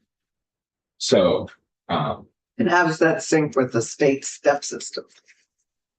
well, it doesn't match the step system only because the starting salary, I don't know what the step for an attorney, what the appropriate starting step for an attorney would be. We could look at that. Yeah, I'm just curious how kind of strained you are by what Beth Vestigi, as state employees, because you are state employees. We are. So I'm just curious how it syncs with the state employment system. It does, in the sense that all state attorneys, almost across the board, fall under the state attorney pay plan. And so that pay plan creates categories of attorneys, and that's a DHR document, and then has a laid out pay ranges laid out within that. And we, generally speaking, follow that. But I will say, from when I started in when I started at the Supreme Court in 2009, and then at the AG's office in 2011, it is much more focused at the AG's office now in terms of pay parity. Candidly, when I was an AAG in maybe the early 2010s, there was not parity. It did not. As a young AAG, I didn't understand how I was getting paid, why I was getting paid what I was. And I will say, those two administrations, 2 or 3, depending on how you want to count it, administrations ago, I came back in part because it is a much smoother and still very enjoyable workplace. Yeah, Randy, sorry. There are obviously good attorneys and attorneys who are not so good. Presumably the not so goods aren't employed by the Attorney General's office, but within the range, do better attorneys get paid better than less better attorneys? So there is a limited use of the merit-based pay system, yes, and the attempt is still to maintain a range within. So my year of admission is 2010. Within that 2010 class, there's a range of salaries. What sort of a range are we talking about? I could look. I mean, What I'm just curious about is whether or not your turnover is driven by people who can't rise. Well, I'd be interested in the phrase turnover. I mean, at this point, and I think I've got the number here in terms of what the average duration. I know that we've looked at it. I'm going to I think off the top of my head, the average tenure is roughly 4 years, but for folks who stay past 5 years, it's 10 or very close to 10. So, and within the last 2 or 3 years, at least 6 of us, which is a meaningful number when you look at the total number of attorneys, have come back to the AG's office. Oh, interesting. Yeah, have chosen to return. Returnship. Yeah. But obviously not at the same level that you left at. Right. No, I mean, it's all public record. I took a significant pay cut to go back to the AG's office.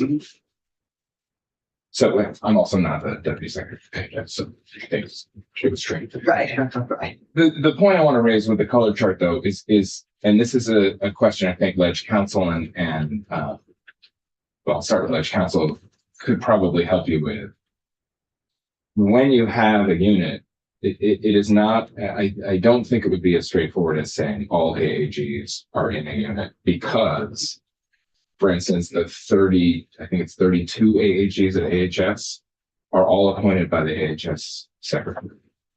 And salaries negotiated by, So then, That's my getting big back to that question. So the way it has worked, and the way it worked certainly when I was signing off on that paperwork at AHS, is that the hiring would be a joint process. The AGO would negotiate the salary within their range. And then through a conversation with the appointing authority the appointing authority would sign all of it. Same with any merit raises or any other increases. And I should add, just on the pay parity front, that since 2022, and the AGO generally does the same ABI as all exempt employees. Yeah. So since 2022, there's been, I think, almost 13% pay raise across the board at the AGO. So we are trying very hard on the pay parity front. We have some concerns about how uniform it could be with a fairly fragmented hiring structure. And again, I don't want to opine on how bargaining would work under that. So I'm happy to answer further questions. Those are so your concerns are fragmented workforce, hard to have any one group's organized for everybody as a result of the fragmentation. Yeah, I mean, I would turn to Ledge Council and folks who are more knowledgeable about labor law than I am. But I would say here, right, the AG's office, Charity Clark can negotiate with those folks.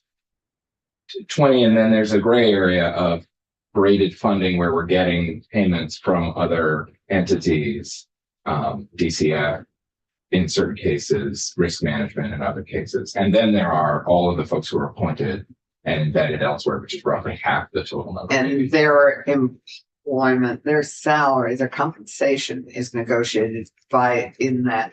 Yes, but it's all with you or with the departments. So sorry, I had my attention had shifted at that moment. Totally Looking at our schedule. It's totally fair, and I'm happy to come back if that's helpful. And so, or send us about. Do have you sent your testimony typed? I didn't get it typed up in time, so it's great. If you could do that, that'd be great. Happy to boil this down very quickly. The AG's office hires in consultation with the appointing authority, so the embedded authority, and then we get the salary within that salary range. By your office, by your our office, and it's always in conversation with the appointing authority, because at the end of the day, right, it's at AHS, I had to sign off on all of this, and so I have AHS's department budget is paying. It's our it was the department's position number and the department's budget that paid that salary, and any increases on that salary based on merit or otherwise. But it's kind of a code negotiation. Okay, Randy, you have a. So just a question regarding specialties of law. You have lawyers who specialize in particular areas, and in the private sector, some areas pay quite well, other areas do not pay quite as well.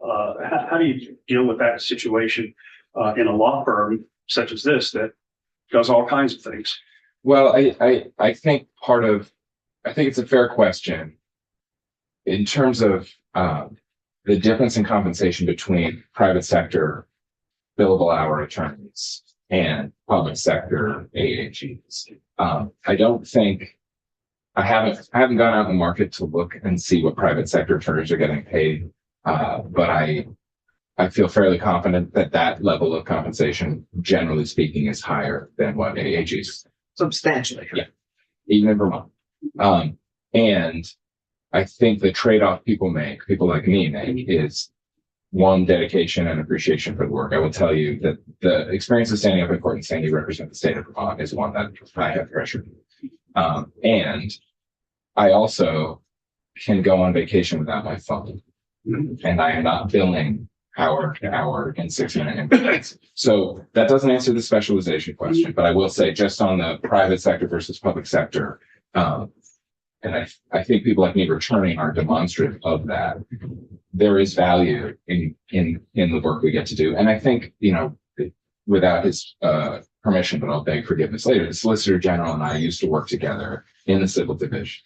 He went into private practice for roughly a decade and then came back very recently. probably took a pay cut as well. I don't know that for certain, but part of it was dedication and the opportunity to work on incredibly meaningful cases, argue constitutional issues, and have a better life balance with a young family. And so that's the balance we shake.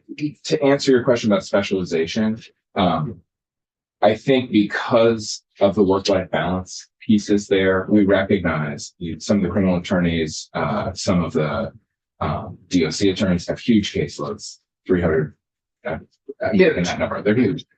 In civil division, you know, we had 10, 12, 15, but it's not apples to apples, but the workload of a significant constitutional case is a little bit different than a small claims case. So our time is tight. I would just ask you to summarize because we're going to turn to Judith in 2 seconds.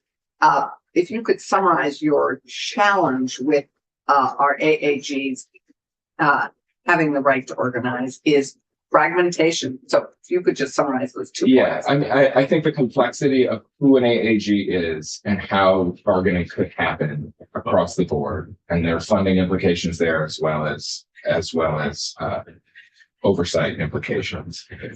And I would say we feel like we are working very hard to create a, albeit less formal, system of pay parity across the board for AAGs that we think is fairly competitive. Do you think there's a pay parity system in place that should right the wrongs that are frustrating?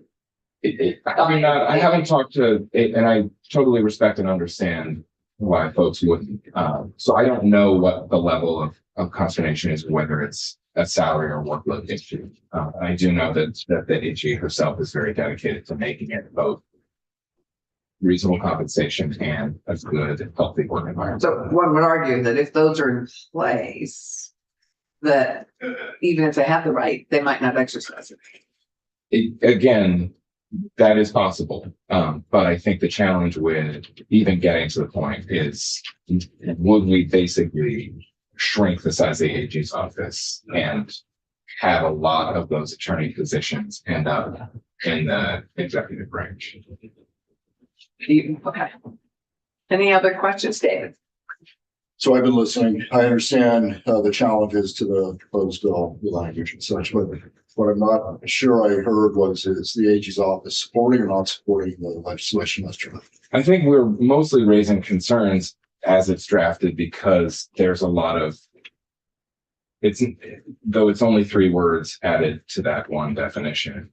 There's a lot of downstream impact that I think needs to be considered. I didn't go into 3 BSA 153, which is the authority of the AG to appoint assistant attorneys general. That's existed we couldn't go back any further than the mid-70s, which is the latest book we had. Happy to raise and flag some of those in written testimony as well and come back if that's helpful, but we believe there's a lot of challenge in that. Are there conflicts of interest anywhere? So that was the third piece I haven't gotten to. Okay, quickly, because Judith, we need to do Judith and then we need Rachel for the next. I'll be very quick, Senator. I'm happy to talk to you further offline. The quick answer to that is yes, because a lot of the work that our attorneys can be adverse to the union, can be adverse to union positions. That is whether they sit and litigate before Judith, the LRB, or are advising the Commissioner of Health on an employment issue with classified workers. And so there are ethical concerns there as well as potential. And that obviously, I think, is something we would want to know more about before voting on a bill like this. And being in a hurry, I understand. No, but doing it right is more important. Yeah, no, doing it right is important, is critical. Who, Todd, would you suggest we'll figure out further on that. I'm happy to connect with whoever and get somebody else. That would be great. That would be great. Thank you. Thank you very much. Very helpful. Judith, welcome. Judith, you're muted. 5 years in and still have some challenges. Good morning. My name is Judith Dillon. I'm the Executive Director of the Vermont Labor Relations Board. I apologize for being remotely, but I am the only staff member here, and I had anticipated receiving a filing from a litigant. So I wanted to be able to be here to accept that. I have been in this position for approximately 4 years. As many of you know, Vermont has 7 labor relations statutes. The Vermont Labor Relations Board adjudicates those statutes. Some of the work includes determining appropriate bargaining units, conducting union representation elections, adjudicating unfair labor practice charges between employers, employees, unions, and employers. We also get involved in impasse negotiations involving all of the statutes except for the municipal statute. And we try to provide a public forum and educate the public regarding labor management relations law and issues. The jurisdiction of the board has expanded over the years, and the board has developed a body of case law which management and labor and private employers rely upon and look to for guidance regarding relationships between both public and private employers. As a private attorney, I at times would look to the decisions of the Vermont Labor Relations Board to see what it was doing regarding some issue of employment law.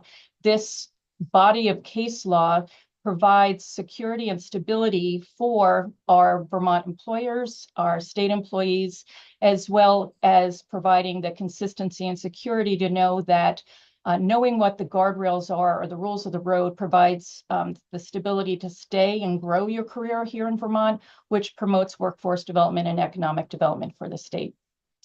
And the vast experience of the board in developing that case law has been recognized by the Vermont Supreme Court. And because of its expertise in employment relations and interpreting collective bargaining agreements, which are those contracts that your prior witness talked about that would need to be negotiated after a union is established, the Supreme Court has found that and has afforded the board a high degree of deference when interpreting the decisions of the board, because it must make difficult decisions on the interpretation of contract terms that have serious consequences for the state and its employees. So that's a bit of a backdrop regarding the work that we do. We do a lot of work, but unfortunately, we don't have a lot of people to do it. The board employs 1 full-time staff person, that's me. I'm an attorney, and we employ 1 part-time clerk currently at 20 hours per week.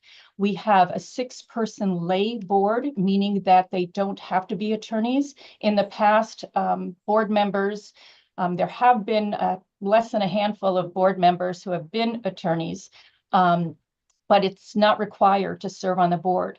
As a result, I, as an attorney and with experience and knowledge regarding labor management relations and employment law, have to provide the lay board members with the background or a primer on the law and procedure and rules of evidence on matters in which they are hearing cases or deliberating for their decisions.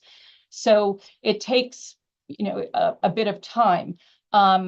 So I'm trying to be fast because I recognize your time commitment. Because we have a lot of work to do and there's only 1 full-time staff person, 1 lawyer doing it. Let me back up. I took over for the executive director who had served in this position for approximately 40 years. Yes.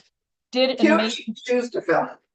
They are multiple shoes to fill. And unfortunately, there are multiple shoes to fill and there are many roles to fill. I don't know how he did it all because I have been challenged in doing it all. I'm doing my best, but I think the ask recognizes that to continue the service to Vermonters, Vermont employees, Vermont management, Vermont state management and municipal employers, rather than eliminate the longstanding jurisdiction of the board regarding grievances, which has been recognized by the Supreme Court and afforded a high degree of deference, I think the better approach is to adequately fund the Vermont Labor Relations Board.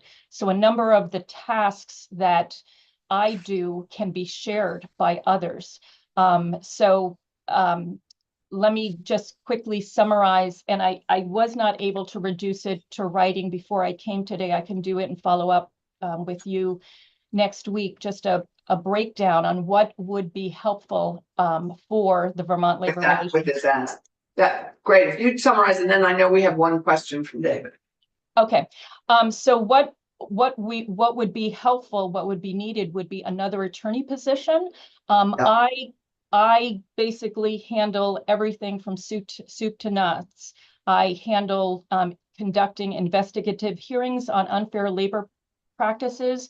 Unfair labor practices involves a two-step process. One is determining whether there's sufficient facts that can support an unfair labor practice. It's kind of a legal review.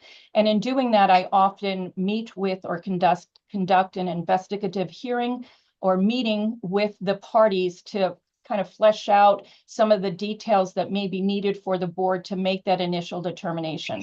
Hiring another attorney would allow, would free me up so that that other attorney could do those types of cases. The other attorney could also help with hearings. Right now, when we do have hearings for the board, again, they're a lay board and they're part-time, and not even part-time, they're stipend-based. I set up the room, I set up the recording equipment, I monitor the recording equipment. So I serve as the tech person. The tech person, which my daughter is laughing that I'm the tech person, but I do serve as the tech person. And I also provide procedural, evidentiary, and legal substantive support for the board members during the course of the hearing. So if an issue comes up regarding procedure or evidence or a substantive legal issue, I am there in the room providing them with the elements to support, the grievance. Judith, I'm just going to interrupt you because I think we're pretty clear that about what your ask is, and very grateful that you're doing this and bringing this to us. David has a question, and then we have to move on. Yeah, so I'm clear on what you do, but I'm not clear on how you're funded. Are you a state agency, quasi-state agency, nonprofit? I have no idea where you fit in. Yeah, we're funded by the state, but we are an independent, quasi-judicial, quasi-administrative board. We have independence from the Department of Labor.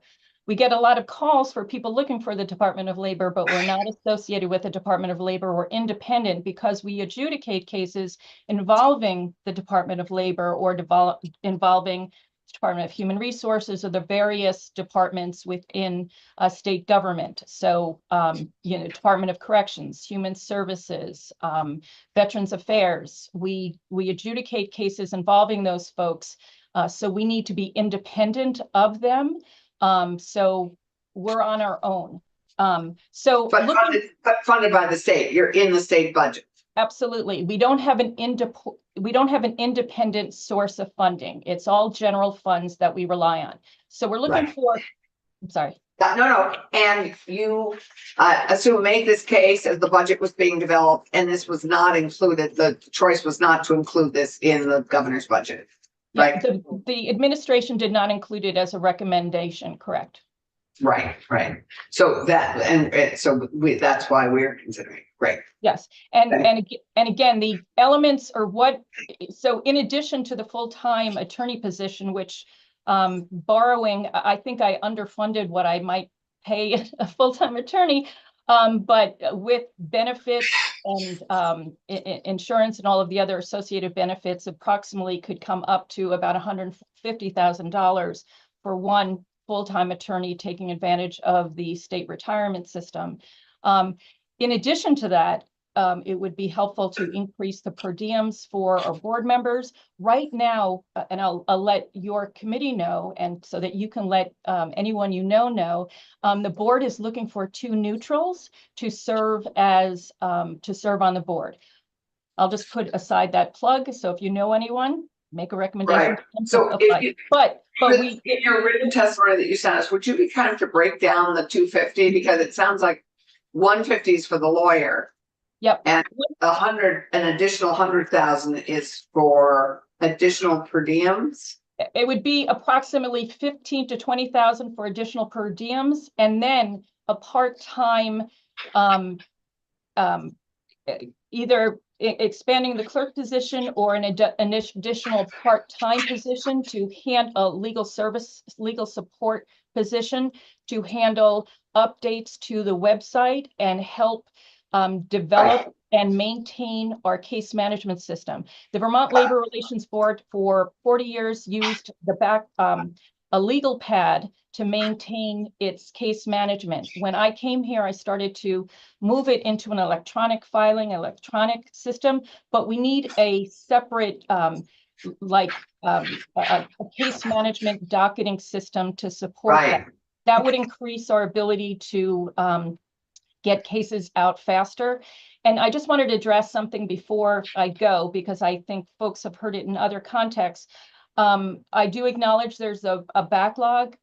In the past year, I endeavored to work on that, and the board resolved 68 cases. And that includes 22 written decisions on contested cases.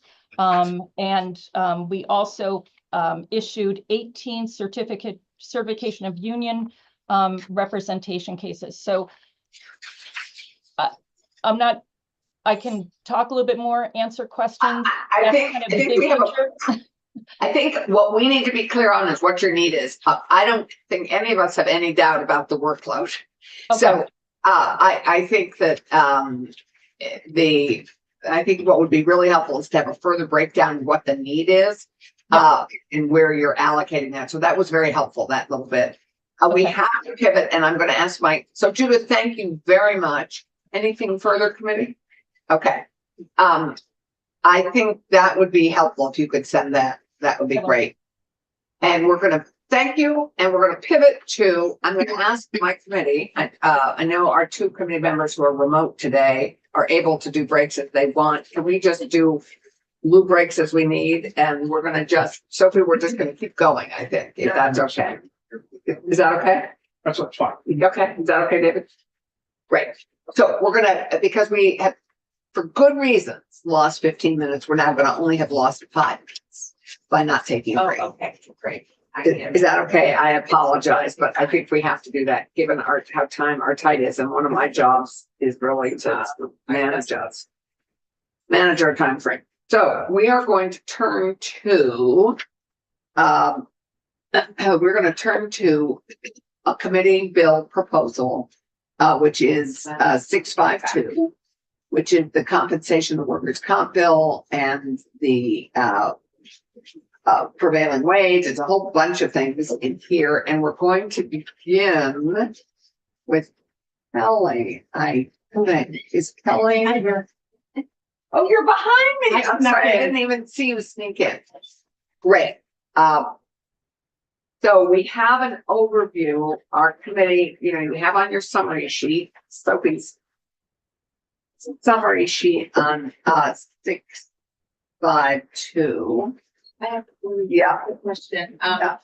Because Alex was waiting and I told him we were running late. He's not here, so if I can get him back. Okay, but he may back. I did. As a result of the generosity of our committee and it's not taking a break. He was here now. We need him. Okay, ask him to come back. I did. If we can. Great. So this is a big bill and it's got a lot of pieces in it. And so we're going to hear each of you who are here testifying to different parts of it. If you just be clear on which sections of the bill you're testifying to, that would be helpful for those of us who are trying to We're still on draft 1.2. We're still on 1.2, I believe, right, Sophie? Yes. Yeah. So we're on draft 1.2 and Kelly? Yes, thank you. It's yours. And we have, I think, all introduced ourselves to you. Have you met David yet and Tom Chittenden? Hi, nice to meet you. Okay. Kelly Massacott. No, Thomas Chittenden? Hello, Senator Chittenden. Nice to meet you. He's right here. Yep. Great. At Chittenden County, Southeast. Great. Kelly, it's yours. Thank you. Kelly Massacott. I'm an attorney and a partner with Bigham Fox Skinner here in Montpelier. And I've been practicing 19 years, doing workers' compensation. I'm here on behalf of the Vermont Association of Justice, formerly the Vermont Trial Lawyers Association. We're committed to making Vermont a better, safer, and healthier Vermont place to live and work. I appreciate the opportunity to appear and testify with regards to the draft bill before you, 25-0652, an act relating to compensation, workers' compensation, unemployment compensation, and wage requirements for state construction projects. As a workers' comp attorney, I am limiting my remarks today to those relevant to the workers' comp portion of the draft bill. The workers' comp statutes appear in Title 21. In the draft bill before you, the workers' comp section starts on page 4, line 16. I will just say at the top, if I could give a roadmap, basically 4 pieces to the workers' comp proposals. If I could just kind of say what those are at the outset. Number 1, a proposal to include the market value of health insurance in the average weekly wage calculation. Number 2, allowing injured workers to elect medical case management services if they meet the criteria. Currently, those services are available if the workers' comp carrier decides to assign the medical case manager. But we would like to see injured workers have the ability to elect those if they show they can meet the criteria. And Kelly, I apologize. We just had to, Randy has to leave for a few minutes, so I do just discussing that with him. Sure. What section are you on? Oh, sorry, I was giving the roadmap and then I was going to get into the sections. I apologize. Section 4. Yes, it starts at section 4 on page 4, line 16. Yeah, got it. The third is including translation services. And then the 4th is increased penalties each time a workers' comp carrier issues untimely payments. I would actually like to start there, even though it's the last section. So if you folks could turn to section 7, which is on page 8 of the bill, line 15. For those folks who have been on the committee before, this may be a familiar section. Yep. Again, page 8, line 15. This is section 7, proposing to amend 21 VSA 650. The changes appear on the next page, page 9, lines 10 through 19. Under current law, if a payment is issued to an injured worker late, the workers' comp carrier owes a penalty of 5% of the benefit or $10, whichever is greater. If the payment is more than 21 days late, it's a 10% penalty. The proposed bill contemplates a graduated penalty scheme, increasing the penalties for each subsequent payment in the case. So the first payment is that 5% or $10. The second payment being late in the case is 10%. The third payment 15%. It goes up to 20% and then 25%. As I said, the members who have been on the committee before might remember the last time I was here, there was a similar provision that was initially included and then removed from the bill that previously passed. Right. There was a perception or some sense at that time that these late payments were uncommon and did not happen frequently. That's right. I remember that. I can tell you, late payments happen all the time, folks, all the time. They are quite common. I would urge you to check with the Department of Labor about their sense of this issue, whether they think late payments happen. The vast majority of my clients are living paycheck to paycheck before they get injured. Go ahead. Can you give us some kind of statistic, though? You can't just say it's many. I could easily say more than 10% of my clients, and that's a very conservative number. 10% of your clients, but 10% of all medical reimbursement. Oh, but this actually, sorry, this isn't medical reimbursements. This is the monetary payments when an injured worker is out of work and they're expecting a wage replacement benefit. In any case, something, is it 2% of all? There actually isn't a figure on that. I can tell you I have a gentleman who has been on wage replacement benefits because he's been out of work and he's had 27 late payments in his case. So that means he's out of work and instead of getting a paycheck, he's supposed to get a regular payment from the workers' comp carrier every week on the same day. And 27 times in his case, he has not received the payment, sometimes weeks late, sir, sometimes weeks late. So somebody who's living with a budget and has automatic payments to be deducted for a mortgage and a car payment, who expects that paycheck like all of us would on a particular day of the week, or bi-weekly, is not getting it. So there's nothing that's really keeping their toes to the fire. No, these penalties are not a deterrent. The state minimum rate right now for in a comp case, not all injured workers have this rate, but a lot of them do, is $5.88 a week. A 5% penalty is $29.40. So whether it's the first time they pay late, or the 5th time, or the 15th time, and whether that payment is a day late or 15 days late, the carrier only owes $29.40 to that person.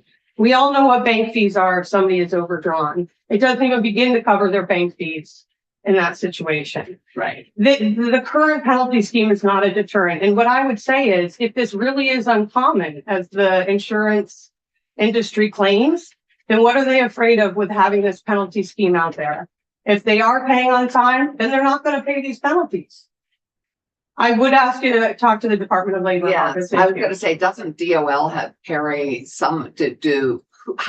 How is this? How are these late payments tracked by lawyers? They aren't tracked. A lot of the time it's informally. I'm calling the adjuster what happened to my client's payment. A lot of the time they fall off of what's called auto pay.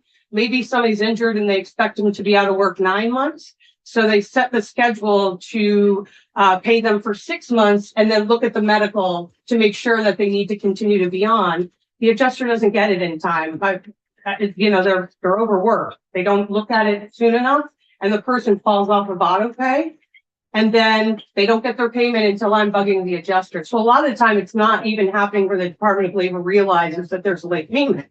I'll say to the adjuster, under the statute, you owe the 5%, please issue it.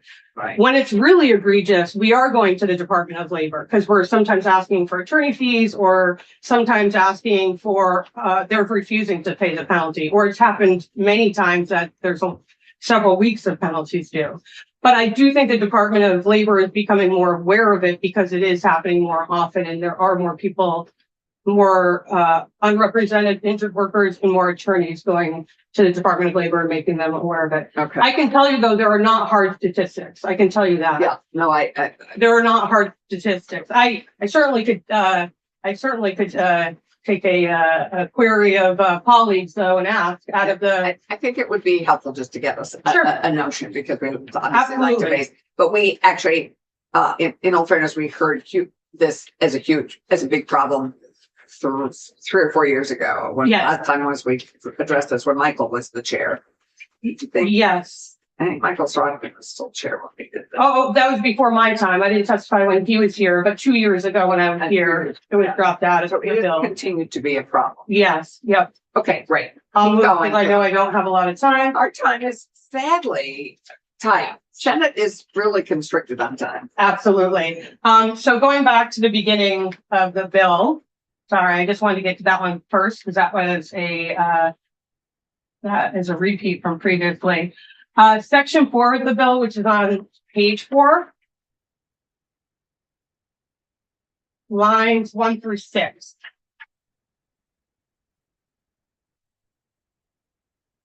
On page 5. Oh, sorry, page 5. Yeah. There is the proposal to include the market value of health insurance in the definition of wages. It's amending what the definition of wages is. This proposes to consider that fair market value. We already consider the fair market value of things that an employer might provide, like lodging, a vehicle, a cell phone, bonuses. Health insurance is not included. The rationale, folks, is clear. Offering health insurance and the extent of the benefits offered is a significant part of an employee's compensation package in this day and age. I'm a business owner. My law partner and I offer what I think are excellent health insurance benefits. I have figured out that it's $7 an hour that I am paying my full-time staff for health insurance. It's a tremendous expense. It's something that I value, and that's why we're offering it. Is another law firm that doesn't offer health insurance probably offering a higher salary to their staff? Absolutely. To exclude this valuable piece of an employee's compensation package is illogical at this point. It does fit the definition of wages there, as you can see on page 5. It is an advantage that can be estimated in money, and it is something that the employer receives from the employer as part of the employee's remuneration. It clearly fits in within the definition. The Supreme Court has taken up the issue, but has said we're not willing to include it without the legislature acting. That's why I'm here in front of you folks today. Vermont Supreme Court. Yes. Yeah. Yep. Okay. And we have we need to get this from JFO, and we haven't gotten it yet, the cost estimate on that. Yeah, I have no clue. I will want to point out one thing here, though, and it's very important. Actually, 2 pieces. Some employers offer an incentive to employees who opt not to take health insurance. They give a dollar value, right? Yeah. That dollar value does get included in the compensation rate for injured workers. So the people who are not taking the health insurance and getting that bonus, they get the value of that in their compensation rate under the comp plan. The other thing I want people to understand is when folks who have health insurance through their employer go out on workers' comp, they often still have that health insurance. They don't lose that benefit. At least many of them don't for many, many months or a year or 2. It wouldn't affect their compensation rate. If you don't lose the thing, you're not going to get compensated for it while you're out of work. Right. So if you have health insurance through your employer and you still have health insurance while you're out on comp, it's not going to change your compensation rate. David, you I'm just curious, just to make sure we're not, there's not duplicate programs. Is this covered on any other program like Medicaid? So if somebody's on unemployment or workers' compensation, that they're eligible for another program that already reflects healthcare? No, I don't believe so, because this would only be the fair market value of what the employer is providing. So anything that's done through the state, like Medicaid or state-sponsored health insurance, would not come into this at all. So what does come into this is what they're paid on workers' comp if they have to use workers' comp, because their wages would be higher. Right. Correct. So that's the cost. So someone on workers' comp is not then also covered by Medicaid? Some people, I apologize. Some people who are on workers' comp, yes, are on Medicaid because they happen to qualify under those rules. So with this, But that value of that, the value of that would not be added to their compensation rate because it's not an employer I'm provided. not saying that it's added to the compensation rate. It's already reflected in another program. It's already compensated in another program. That's the question. I really don't know the answer. Right. It's a benefit provided elsewhere. Yes. Yes, exactly. Just So, like from that perspective, is it kind of the same issue covered with 2 different programs? they wouldn't get a benefit out of the comp side of it, so I don't think it would be covered under both programs. Well, Maybe I don't it understand. would if we add healthcare. It's only the employer provided healthcare. So in your example, if somebody was on Medicaid, they No, wouldn't. so if somebody's fully employed, they go Yep. on workers' compensation. Yep. Would they be eligible then for Medicaid? It would depend on their income and assets. Depends on their income and what it's doing is helping get a better understanding of what the wages and benefits really are to that employer, and whether if they include healthcare, it would probably increase, likelihood it would increase their work, the amount they get from workers' comp. I get that, but I'm just trying to make sure that in the end, that there's not 2 programs providing the same. One is the coverage, recognized healthcare coverage in workers' compensation. The other is if they become eligible for Medicaid, which then assumes the medical compensation for their healthcare. Are you talking about the actual medical treatment? No, coverage for the individual. So if they go on workers' comp and their income is still low enough that they can also benefit from getting Medicaid. Right. So in terms of the coverage of the treatment, comp pays for what's related to the work injury, Medicaid covers for the rest of it. But in terms of this provision, it would be totally unaffected because this only covers what the employer is providing in benefit, in health insurance benefit. And in that example, the Medicaid is not being provided by the employer. And you are speaking to which other sections? You're gonna to move on? To finish on section 4. To finish on section 4, sure. So on page 5, line 8, there's something called medical case management in workers' comp. This is not new, even though there's almost 2 pages about medical case management. I want to point out that there's a rule already in existence in the workers' comp law that lays out what a medical case manager is. And so the proposal on page 5 is codifying and putting into the statute what's already in the workers' comp rule 2.29004. Under the rule right now, a medical case manager, this is not a medical benefit. This is basically a service. Somebody who has a very complex injury, traumatic brain injury, many serious body parts injured. They need somebody to help coordinate it, kind of cut through the red tape with the doctors, get pre-approval, things like that. The insurance company can assign somebody to help with those services, can assign a medical case manager. Under the law right now, a injured worker can't demand or show that they're entitled to it. It's basically one-sided and up to the carrier. Oftentimes I have great luck talking to an adjuster and saying, hey, my client's got low IQ. He doesn't live with anybody. Could you please assign a nurse case manager in this case to help him coordinate this care? And they often will do it. But there has been pushback at times. So we're asking for the ability, if the evidence demonstrates the need, where an injured worker can prove that they're entitled to these services, and it's not just up to the workers' comp carrier to decide if they're entitled to these services. So that's what section 4, part 2 of section 4, I guess. But these services exist. They already exist. It's just up to the carrier right now. Right. And so what this does is it enables, if appropriate, it enables the injured worker to ask for it. Right. And the Department of Labor would be the determiner about whether they meet the requirements or burden to be entitled to those services. Okay. Great. Section 5, which appears on page 6, beginning on line 3, is basically providing that an injured worker who does not speak English fluently, the workers' comp carrier would pay for translation services. Again, this is oftentimes already happening where comp carriers are paying for translation services. We have an increasing number of people in the state working in the agricultural industry and manufacturing who don't speak English fluently and need translation services.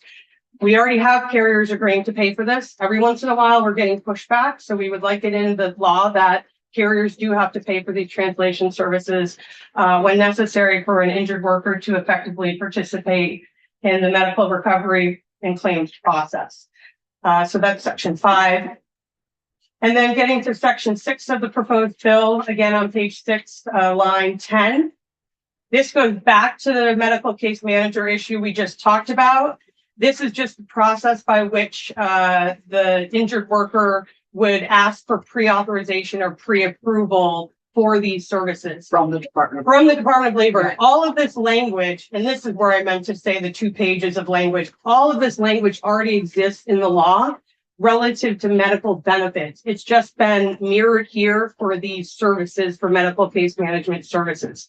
So the procedure that's laid out here on pages 6, 7, and half of 8, this is not new language. This is already a procedure in place. It is just being applied to the medical case management services that we are hoping that an injured worker would have the right to pursue, if not already assigned by the carrier.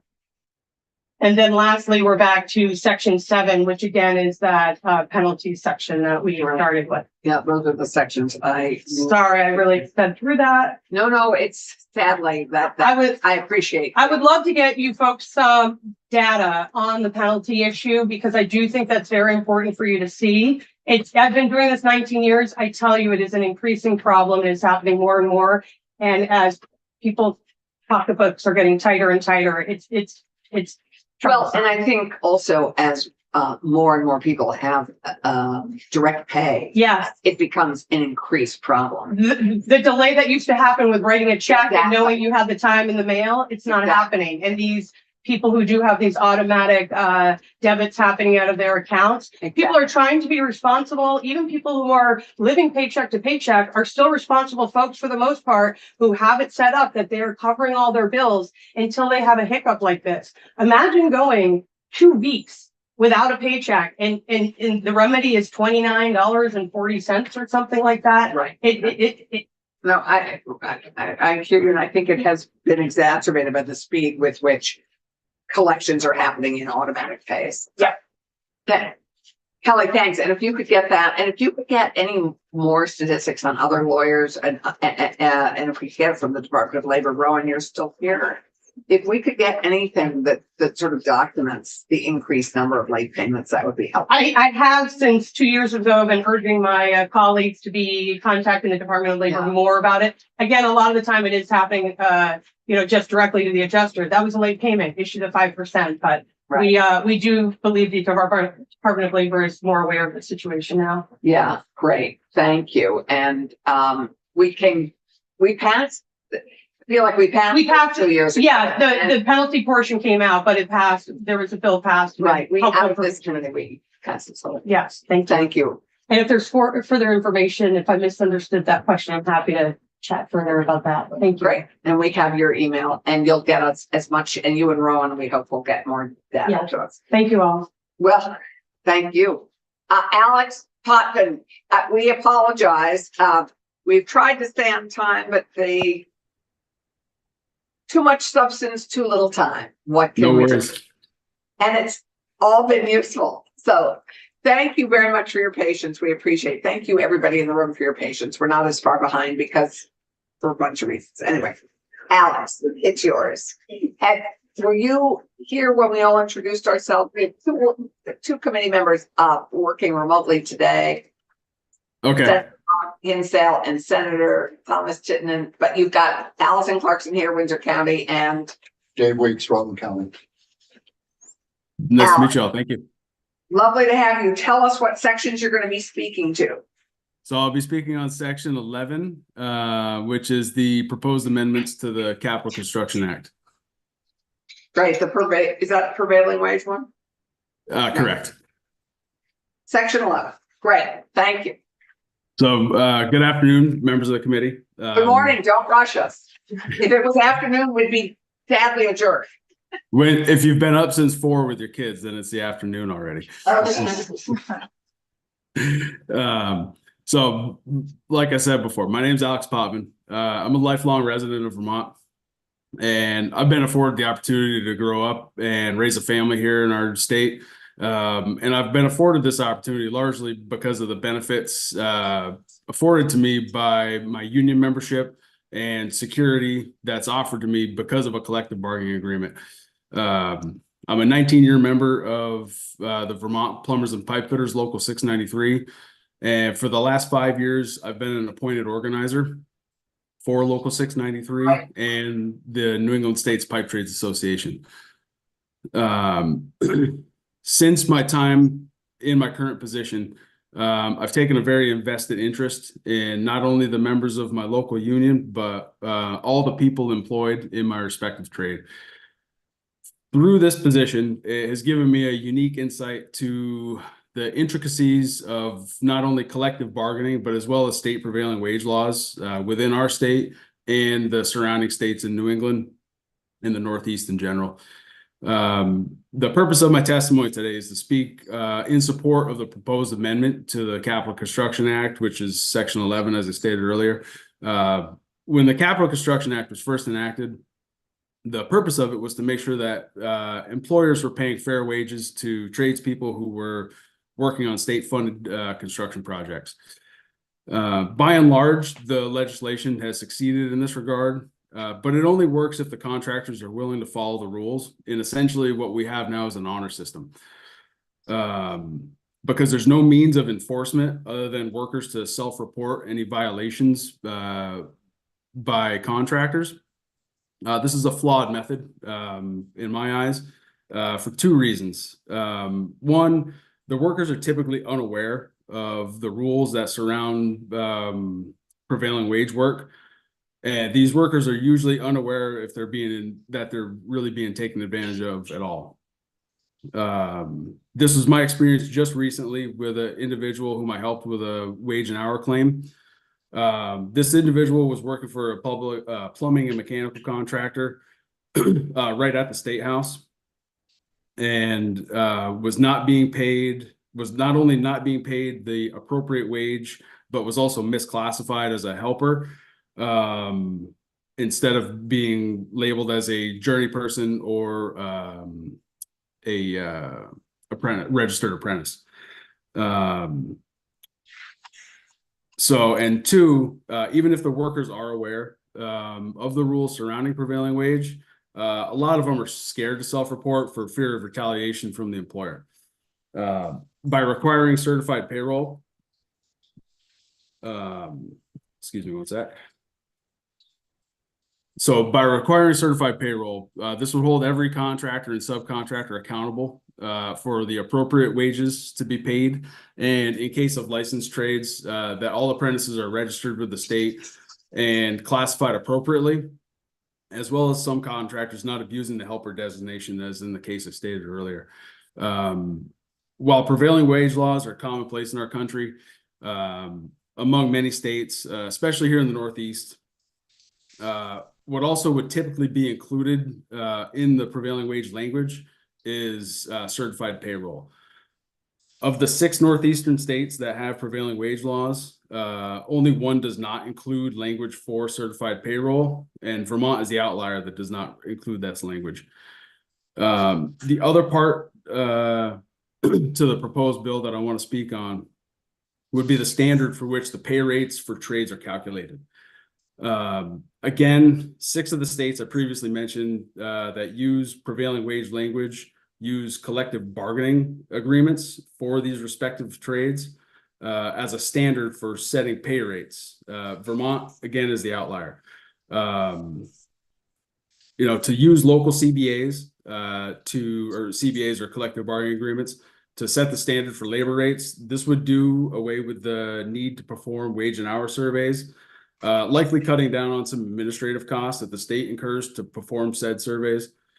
But more importantly, CBAs across the country have set the standard for pay and fringe benefits for over 100 years. Why should these tradespeople who build our state not be afforded the best possible living for themselves and their families? Using local CBAs would increase the amount of taxpayer money going back into the working class people of the state who give their lives to these careers, and in turn provide a net positive gain to the people and the economy of our state. Multiple studies have shown that the stronger state's prevailing wage laws, the stronger the local economy and the working middle class will be. As well as a focus on apprenticeships, which I know everybody seems to be a big fan of. I know I am. We are too. Apprenticeships drive our workforce development from the ground up within our state, which in turn helps to retain the working class people of our state, and as a result keeps the income tax from these workers in our state and helps to keep them off of any sort of government assistance programs. While I am a union member, these issues I'm speaking on today are not union issues. These are workers' rights issues. Making these changes to our current laws would only serve to bolster the rights for all workers. I'm speaking today on behalf of all tradespeople in the state, not just the ones with a union card in their pocket. If the laws we have in place are given a means of enforcement and stand to uplift all the trade workers as a whole, our state would benefit. If we as Vermonters are to be an example of fair labor practices, then we need to at least meet the standards of our neighboring states. With these proposed amendments, that gets us going in the right direction. Appreciate all your time. Thank you to the members of the committee for your support. I look forward to seeing it progress. Thank you. Thank you, Alex. Really appreciate your testimony. Is always strong. Any questions? I guess, I guess my question is, so I think I can deal with my question. So, thank you. Can you stay with us while we hear next from Megan Sullivan? Absolutely, absolutely. Did you submit your testimony to Heidi? I have not yet, no, but I will. I will submit. Would you be kind enough to do that? That would be great. Of course. Thank you. Of course. And if anybody has any questions, I'm certainly willing to answer. We have your email and we will get them to you. Awesome. Thanks. Thank you very much. Good morning, committee. Good morning, Megan. For the record, Megan Sullivan, Vice President of Government Affairs for the Vermont Chamber of Commerce. Thank you, Madam Chair, for having me today. I am here to testify on both the 652 and 653, but I'll just start with 652.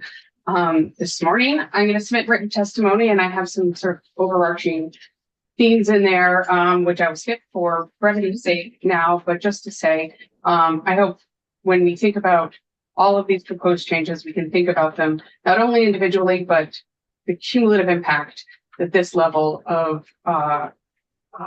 change can have on businesses in 1 year when we're already dealing with a significant number of increased costs, taxes, regulation. There is a lot that people are being asked to absorb, both businesses and individuals. So we would just ask that lens be looked at when we're talking about this. So starting on, trying to go through the page number. So which bill are you going to start with?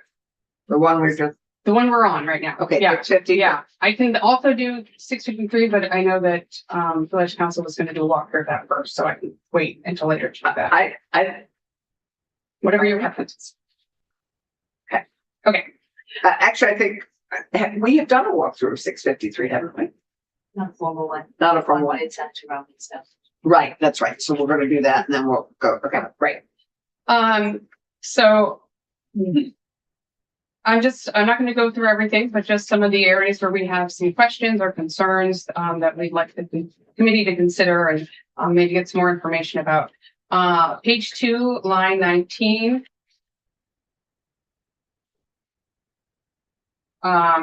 The overtime for salaried employees. This is certainly a concern. I think when we're talking about salaried employees, there is a lot of flexibility in scheduling that can be offered, especially for our smaller businesses that are affected by seasonal demand. If we move to include overtime at that level, I think we'll see more of these jobs become hourly and create some disruption for those workers. So I think looking at how does this impact flexible working arrangements that are currently in place when you've got a salaried employee who may be working 60 hours during one part of the year, but 20 hours in another part of the year. If we're moving to having those employees clock in and out by adding this provision, I think there can be some serious consequences for that flexibility piece. You're mostly addressing the overtime because I thought this was focused on agricultural workers. That section is not. Yeah, there's overtime has got implications for beyond agriculture. It's under the definition of right of the workers. And by changing the definition to how much you make per week, you're making more people eligible for overtime, even if it's salary. Exactly. Okay. The next part, vacation leave payout. I think there needs to be some more thought into that is on page 4, line 1. Right. Sorry. No, it's okay. We're just trying to follow. Yeah. So, I think there are a lot of businesses that do pay out on vacation time, but there are also a lot of different ways that businesses structure PTO. Some businesses offer unlimited vacation time. So how does that get paid out, or does that not get paid out in this proposal? Some businesses combine all time. So say, whether it's the number of holidays, the number of vacation days, the number of sick days, here's just a lump sum of days, use them how you want to. How does that get paid out? And I think one of the unintended consequences here is you have to carry this as a liability on your books if you have to pay this out to an employee. Right now, a lot of businesses offer accrual of vacation time year to year, which can be really helpful when folks are planning longer periods of time off. Carrying that on your books becomes very expensive, and you may see businesses pull back on offering the accrual of that leave. That means they have to continue to carry that as a liability.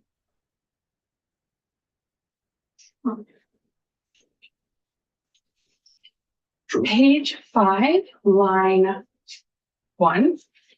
Sorry, page 5. Yeah. Line 1, the proposal to include health insurance.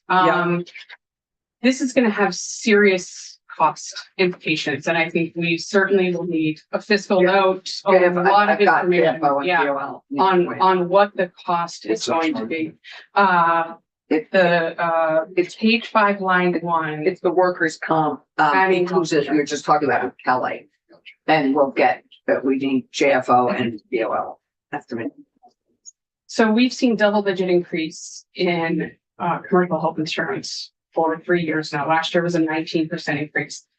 It is safe to say that this is an incredibly significant struggle for businesses to be offering, and they are trying their best because this is such a valuable benefit to employees, but it is becoming harder to do. And we have seen businesses this year, members who have decided to drop health insurance as a benefit, having employees go instead to the individual market. I think if businesses are faced in another year with double-digit increases plus pretty significant increases in their workers' comp premiums, we may see more of that behavior. So I think those are some unintended consequences that need to be seriously looked at, as well as what is the cost here. So forgive me, but I guess my understanding was that independent of who paid the healthcare, whether they were it wasn't as clear that it had to be employer paying healthcare, that it would be that what the individual that, anyway, forget it. I'll clarify that on Page 6, line 6, medical case management translation services. I would assume from previous testimony, this language is supposed to be that the carrier would need to cover translation services. Right now it reads the employer would need to provide translation services. So I think that may just be clarification in the language to make it clear that it is not the employer who is paying for those services, but the carrier. My understanding was that it was the carrier counselor. Isn't that the carrier? That was my understanding. That is the employer under the law.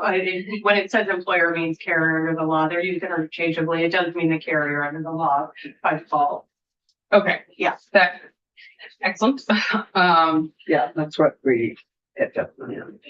I think it would be helpful to understand the scope of this issue.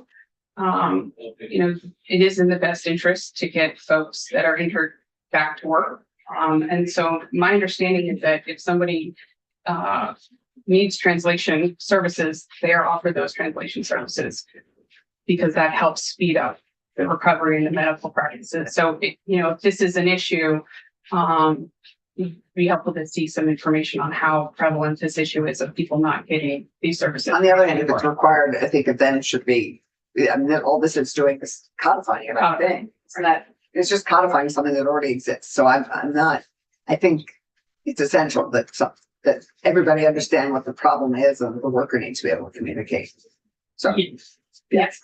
And so as long as it's understood who is in charge of that, if it's interchangeable, but it's understood as the carrier, that would be important.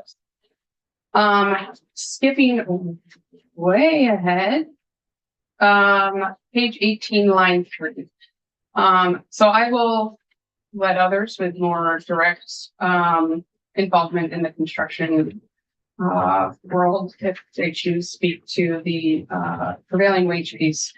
But I guess on that section, I'm just trying to find it for myself. Page 16. Page 16, Line page 18, line 3, 8, sorry.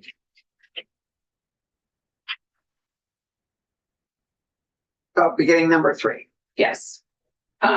So when something is codified into law and it becomes part of the oversight, my understanding is that our classified state employees who do contract management do a pretty excellent job of overseeing state contracts. And making sure that state contractors are in compliance with state law, including auditing powers. So I guess, for this section, is there a problem that we're pointing to, or is there a reason that we would have to go past those state employees' work in overseeing state contracts? Because we do have serious concerns about allowing elected officials access to private contractors' financial records without cause, and a concerning precedent that this sets. This was something similar was talked about last year, went through the Government Operations Committee. So I'd expect that those committees may want to discuss this section as well. So your concern is not with the Commissioner of Labor who's appointed, but with the Attorney General? Well, with both, I would say. I guess the first question of, is there a deficiency that's being seen in those state employees who do contract management and have audit authority over those contracts? That if something becomes law and in how contracts are supposed to be overseen, that they're not doing that job, and then we would need the Commissioner of Labor or the Attorney General to have access to a private contractor's books for 3 years. And that access does not seem to be tied specifically to any specific infringement. It's just access to those books. Again, we have concerns about what the implications for that could be. Well, I think the feds at the moment are heightening our concern about all those things.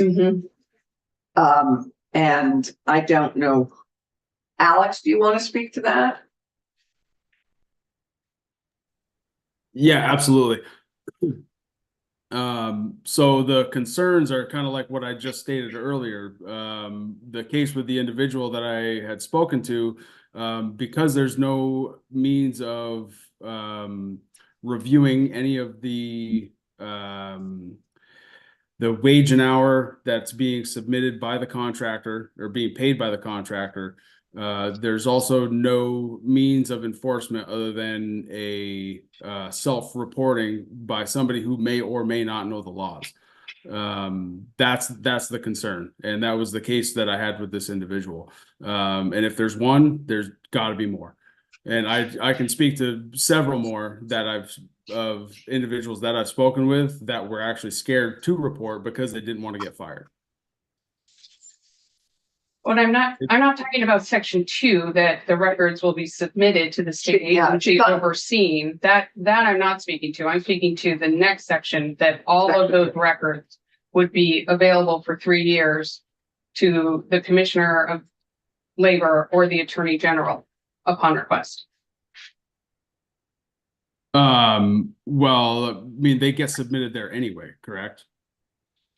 They get submitted to the state agency overseeing the construction project. Okay.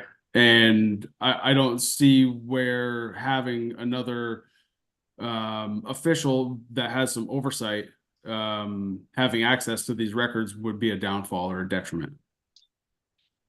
Yeah, I think so, this was a case of having a different state official have access to books last year, and testimony about what could that mean for, especially if there are companies that do things like make political donations, and if there's no cause that is linked with the ability for either the Commissioner of Labor or the Attorney General to ask for these, that there is worry about the political pressure that puts on.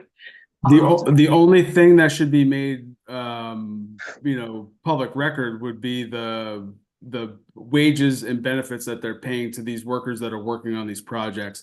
It wouldn't include any political donations or anything like that. So maybe, Sophie, do we think that could be further clarified? And I'm sorry, to just go one point further, it would only include the wages and benefits paid to these workers on the state projects. It would not include any private projects that the contractors are engaged with outside of the state contracts that they hold. The way it's written, it's the record's described in subdivision 1 of this section. Subdivision 1 lists out, so it's for each employee, name of the employee, address of the employee, Oh, right, there hours it is. worked by the employee. So it's limited it's limited on page 17. Yeah, G1. Yeah, I see it. Thank And you. if that's some clarification that needs to get made in the language, then we can address that I would certainly address that as well. But that's essentially what we're looking for, is the just the wage and benefit reporting for these employees by the employers on state awarded contracts. Got it. And I guess we would like to see that there's some cause linked to this. What is the cause for the Attorney General or the Commissioner of Labor to be looking at these?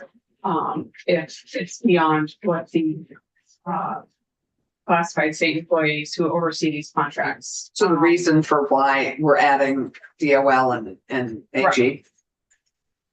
Them I to, mean- what is it that they are looking for? If they are calling an employer and saying, we need to see these records, do they need cause to do that? Or can they just do that with any contractor that has a state contractor at any time?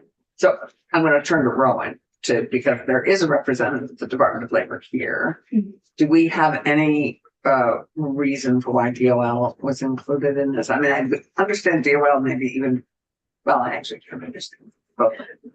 At this time, I'm not sure about jargon for the But record. a good question. So I think it's a question we'll flag, and when we can get the answer to it, Kelly, do you have an answer to that? I don't know. Okay. More follow. So those are my comments on 52. 52. And while you're in the seat, why don't you just, because we're such a flexible committee, we're going to pivot to your comments, unless you'd like to wait. And after Sophie walks through.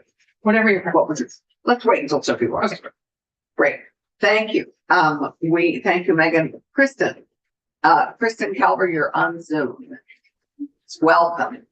Hi, thanks everyone. Thank you. And you're speaking to I'm six- speaking to section 9 regarding. right? You're speaking to our wages for those in corrections. Correct. And specifically that starts on page Let's just 14. get line everybody 3. turn to the right page. It is page 13, minimum wage for those incarcerated individuals. Yes. Thank you. Well, it's good to have you. I think this is your first time in our committee. It is my first time here. Thank you so much. Kristen Calver, Right. Deputy Commissioner of Corrections, for the record. Right, and I think you may have missed us. We have two members on Zoom, Senator Rum Hinsdale and Senator Chittenden. I'm Allison Clarkson from the Windsor District. Randy Brock, Franklin and Northern Grand Isle. Good morning, Dave Weeks, Rutland County. Great, nice to meet you all. I know you're running a little over, so I'll keep it succinct. Okay. So just to run through, currently what we do, DOC does support providing meaningful employment, educational, and vocational opportunities for incarcerated individuals. And this is to provide them with the tools they need to be successful once they're released from our facilities back into Vermont communities. Some of those things include providing free community college courses through CCV, investing in virtual welding technology and instruction, phasing out our Vermont correctional industries from a business model and changing that to a vocational model with more direct and transferable employment skills. We also foster partnerships with hireability, second chance employers, job coaches, and leveraging federal awards to create those programs. specifically to this bill, this wage increase would have some very significant cost increases. Currently, we spend between 300,000 and 500,000 annually to pay folks performing jobs within our facilities. This Sorry, wage was it increase, what was it? about 300 to 500,000 is what we spend currently for folks incarcerated performing jobs in the facilities. And how many of your incarcerated people are employed in the corrections? Because it's been reduced quite a bit.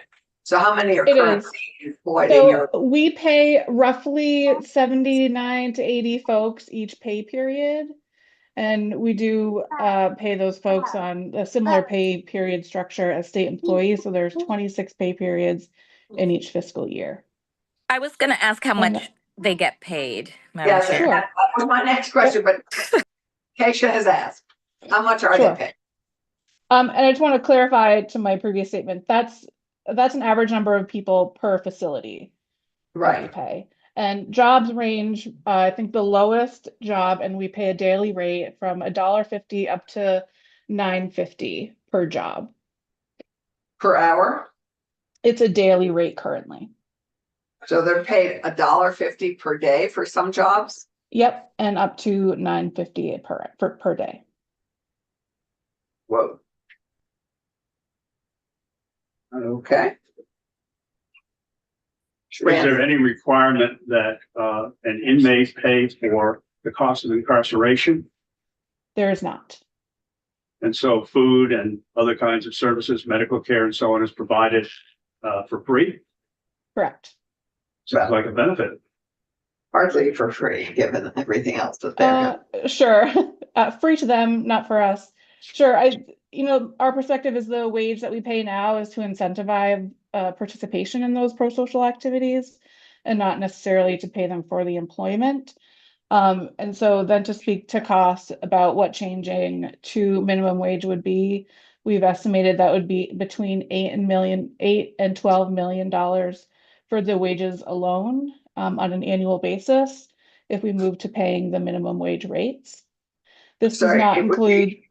Sorry, I was so stunned by your previous amounts that I was. How much are you guesstimating this would cost? Between $8 and $12 million annually, at minimum.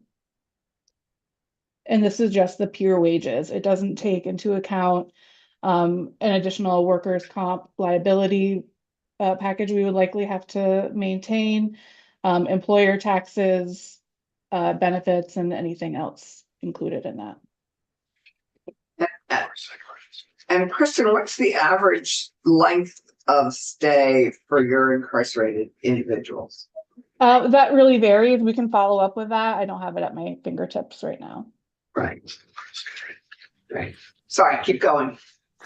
Sure.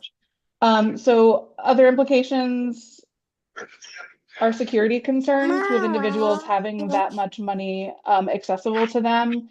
There would be some disparate employment opportunities that lead to other security concerns, such as coercion and threatening of individuals to either provide some financial support to them, to other incarcerated individuals or family members.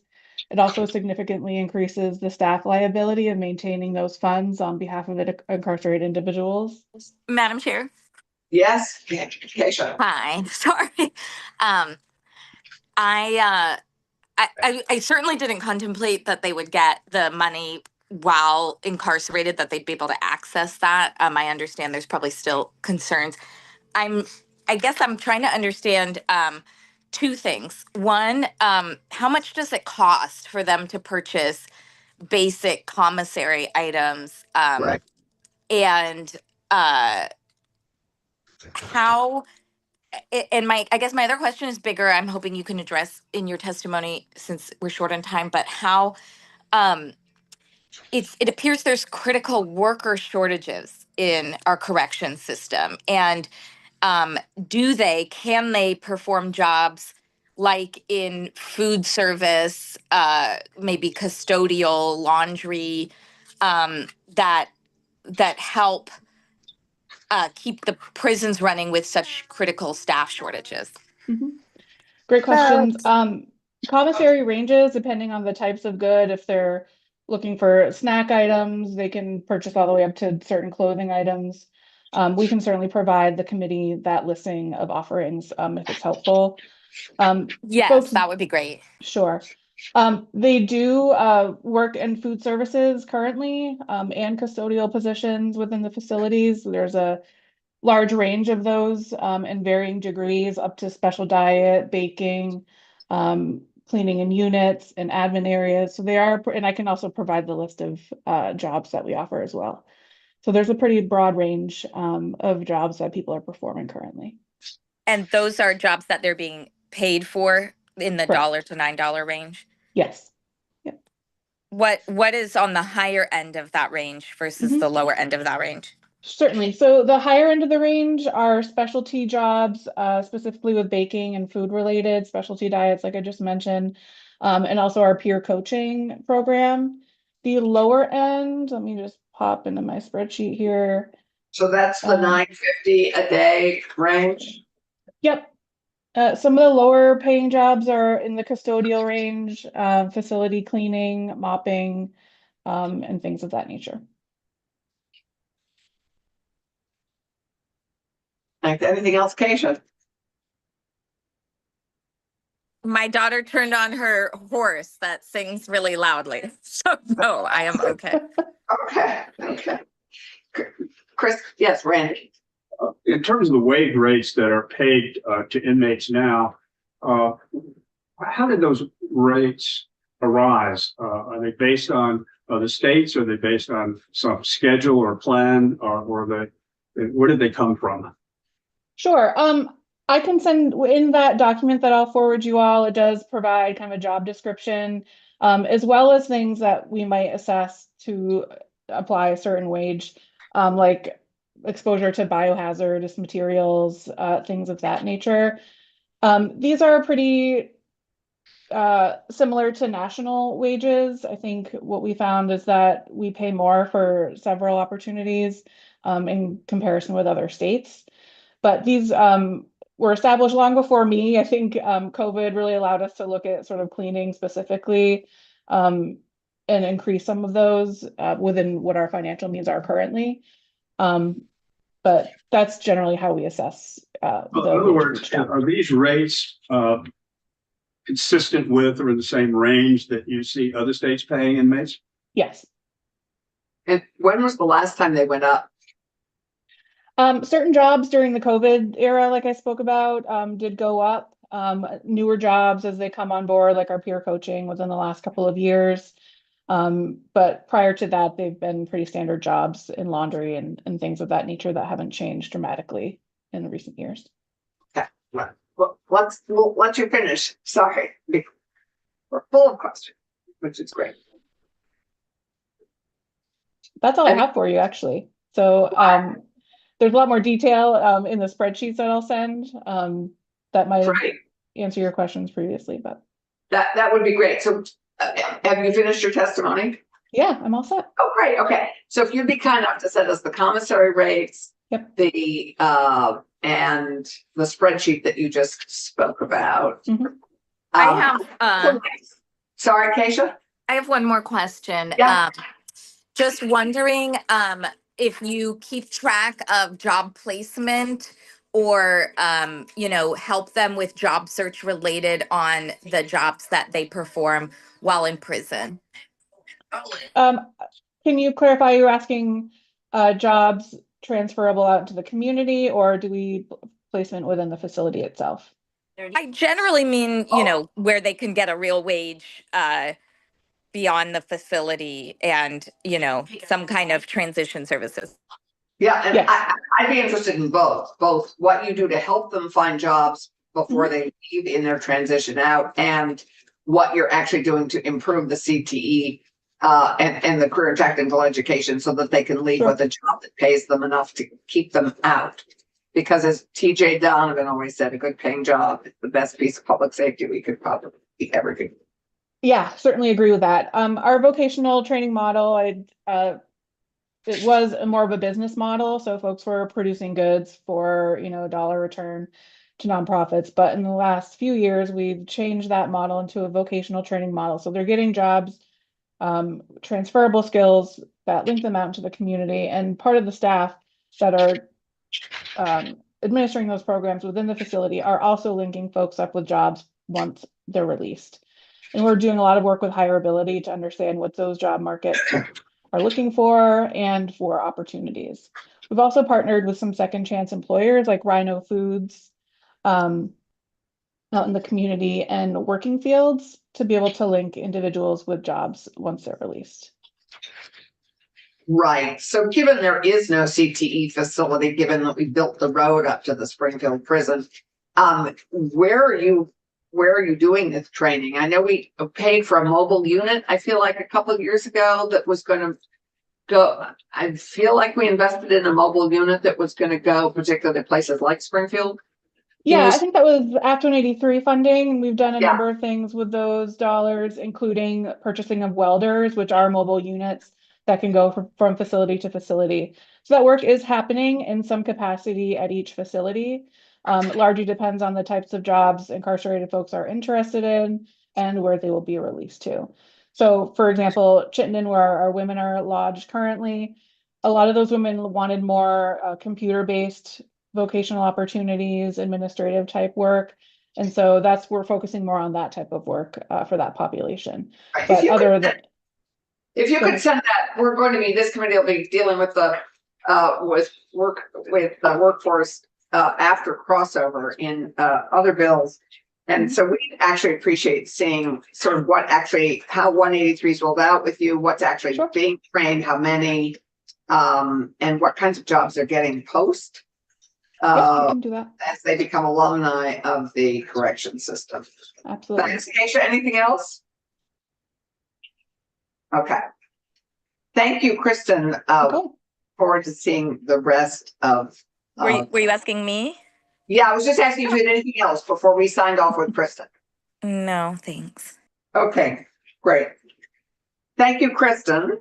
Thank you very much. We're now going to shift gears to 653. Anything else on 652? We would welcome testimony submitted to us. We read it all. Heidi's amazing. She prints it all out. So we read it. We may not have it on YouTube, but we certainly read it and weigh it. So please feel free to send us anything further on 652. Let's pivot, Sophie, to 653 and do a walkthrough, and then we're going to have testimony from people while they're here, because we're lucky to have you at least close by. But I think if we do sort of a reasonably high-level walkthrough, that would be great. So we have it, guys, in your packet. We have 653.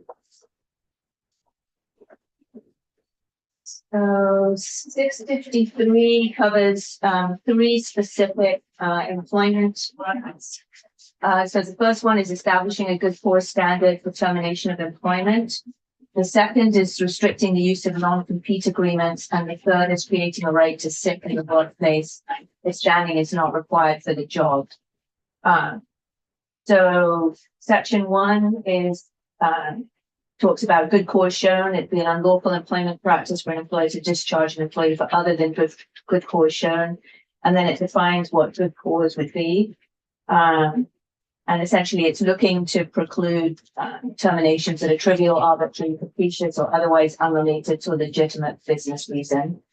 A legitimate business reason includes an employee's failure to satisfactorily perform job duties.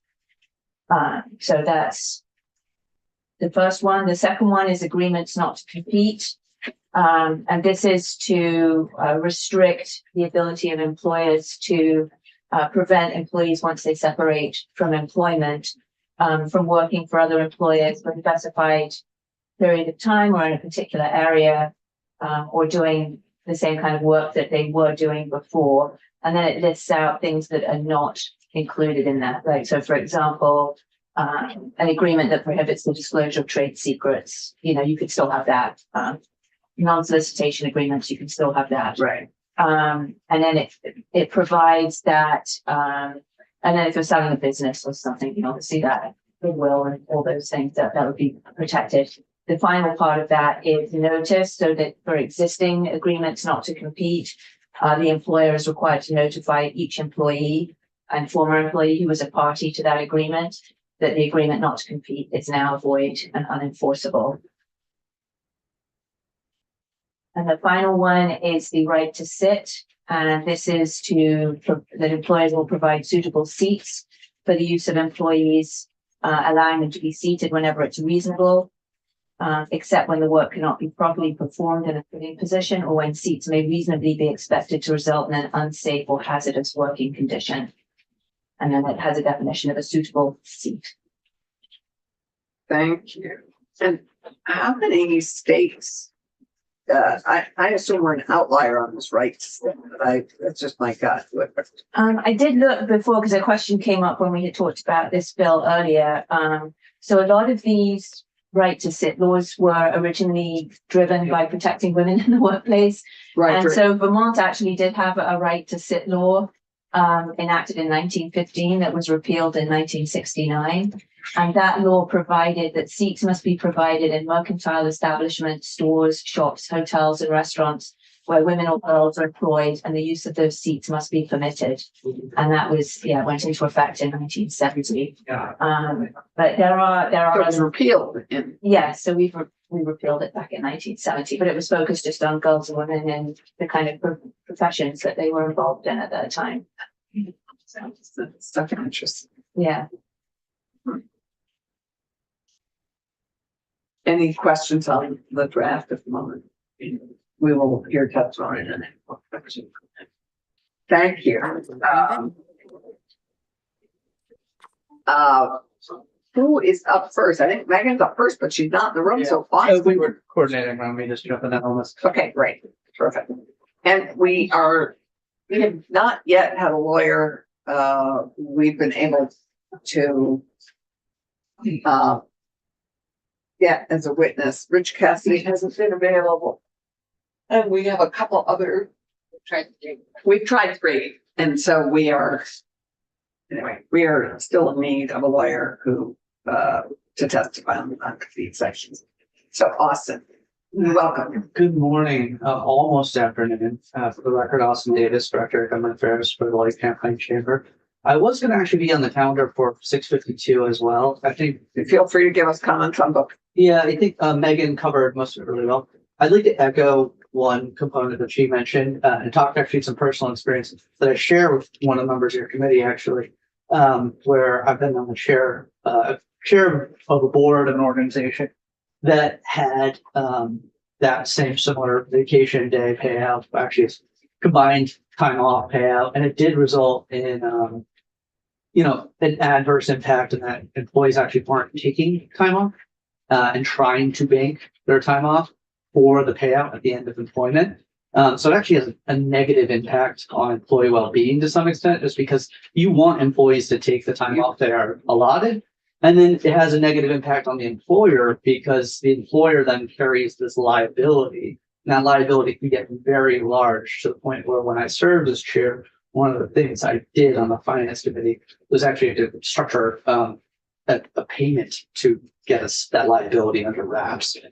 So it's a difficult thing. So I just want to reiterate that on the vacation, along with everything she said about, there's many different ways that leave in general, whether it be sick leave or vacation leave or paid time off or whatever it is structured. And this language just does not, it's not reflective of the reality that our employers face out in the world.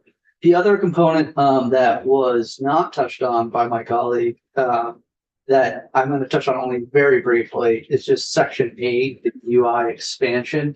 And I would just note that I think the fiscal note is essential on this. I think you did get a flyby assessment from JFO that put that in the ballpark of about $16 to $17 million based off their assumptions from Minnesota. Just remind folks that's Bill S37. And Section 8 in the 652 draft, I believe, as was provided to me. Oh, on the contingent faculty? Would that be the UI expansion, or I might have mixed up earlier versions of that. we can skip that. Like I said, the only thing I would just bring. You're absolutely right. This is for contingent faculty would be eligible for UI if you don't have reasonable assurance that you're coming back. So I would just. You're right. We have bills that are quite similar. Yeah. One is where they have a guesstimate that was not dissimilar, which from 5.5 to 16 million for the UI for support staff in schools. Yeah. And you're right. There was regardless, I'd just like to flag concerns about property tax creep and any kind of UI expansion that involves the education sector. And then but this is for faculty at the university, which would not be a creep on our education fund. Regardless, I think it's 37. We take that on board. Okay. Hear that? Yeah, thank you. So I guess with the limited time, I think I'll leave 652. Like I said, I think Megan covered many of my concerns around overtime and the other things. Moving back on to 653, I think first starting with non-competes, if used properly and judiciously, these agreements are really important to our economy here in the state. And an outright ban is just, it's not acceptable to the Lake Champlain Chamber. And we just suggest delaying action on such legislation and taking much more testimony to look at a more measured approach to this. These agreements prescribe for a set amount of time in a limited geography with a limited scope, restrictions on future employment in exchange for consideration. And I think a good example of this, actually, that's really close to home for all of you, is that members of the administration actually have an agreement that there is a 1-year probation on lobbying within the state of Vermont. And it meets legislature has to say you have an ethics agreement, which I think gets the broader component here, which is these agreements are not just about proprietary information, trade secrets, clients lists, and all this. There's an intangible gray area that surrounds all of these, and that's a component of it that I think doesn't get caught in, say, non-disclosure agreements, trade secret laws, et cetera. I think our small businesses are competing at a national and international level, and these agreements are helpful to protect them as they compete with larger companies that could very easily poach employees, and rather than work in a good faith effort with the company to either acquire their product or services. Right. Keisha, I believe, has a question. Just a comment, and Mira might want to comment too. I don't know. But I just want to say we've been talking about these provisions for several years in the House and the Senate, and much of it was on hold because the federal government was supposed to be doing something about the proliferation of non-competes. And they got pretty far. I think they did. The Biden administration introduced something, but it was clear it wasn't going to go anywhere. And I'm really sorry to know that Rich Cassidy is on leave right now, and I think is not doing well because he was on the national interstate commerce, negotiation on this, and they had an alternative proposal that had a lot of agreement from attorneys and employer side folks from around the country.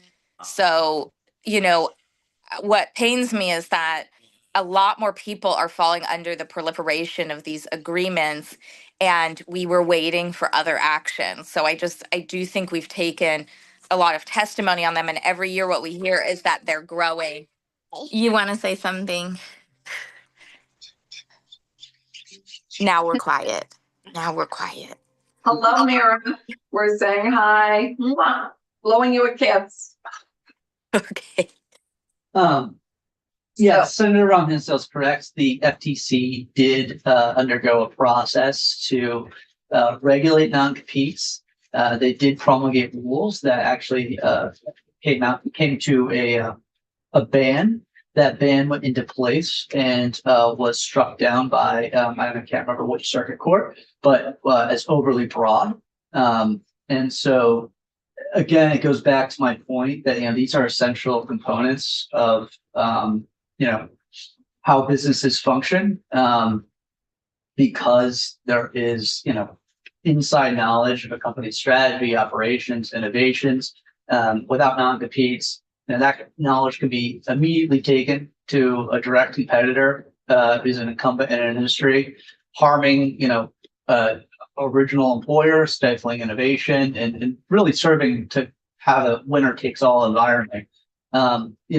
Companies invest time and money to train employees, to bring employees into the fold, and to expose employees to broader business strategy that they might not otherwise be included into. And this is a essential backstop to that.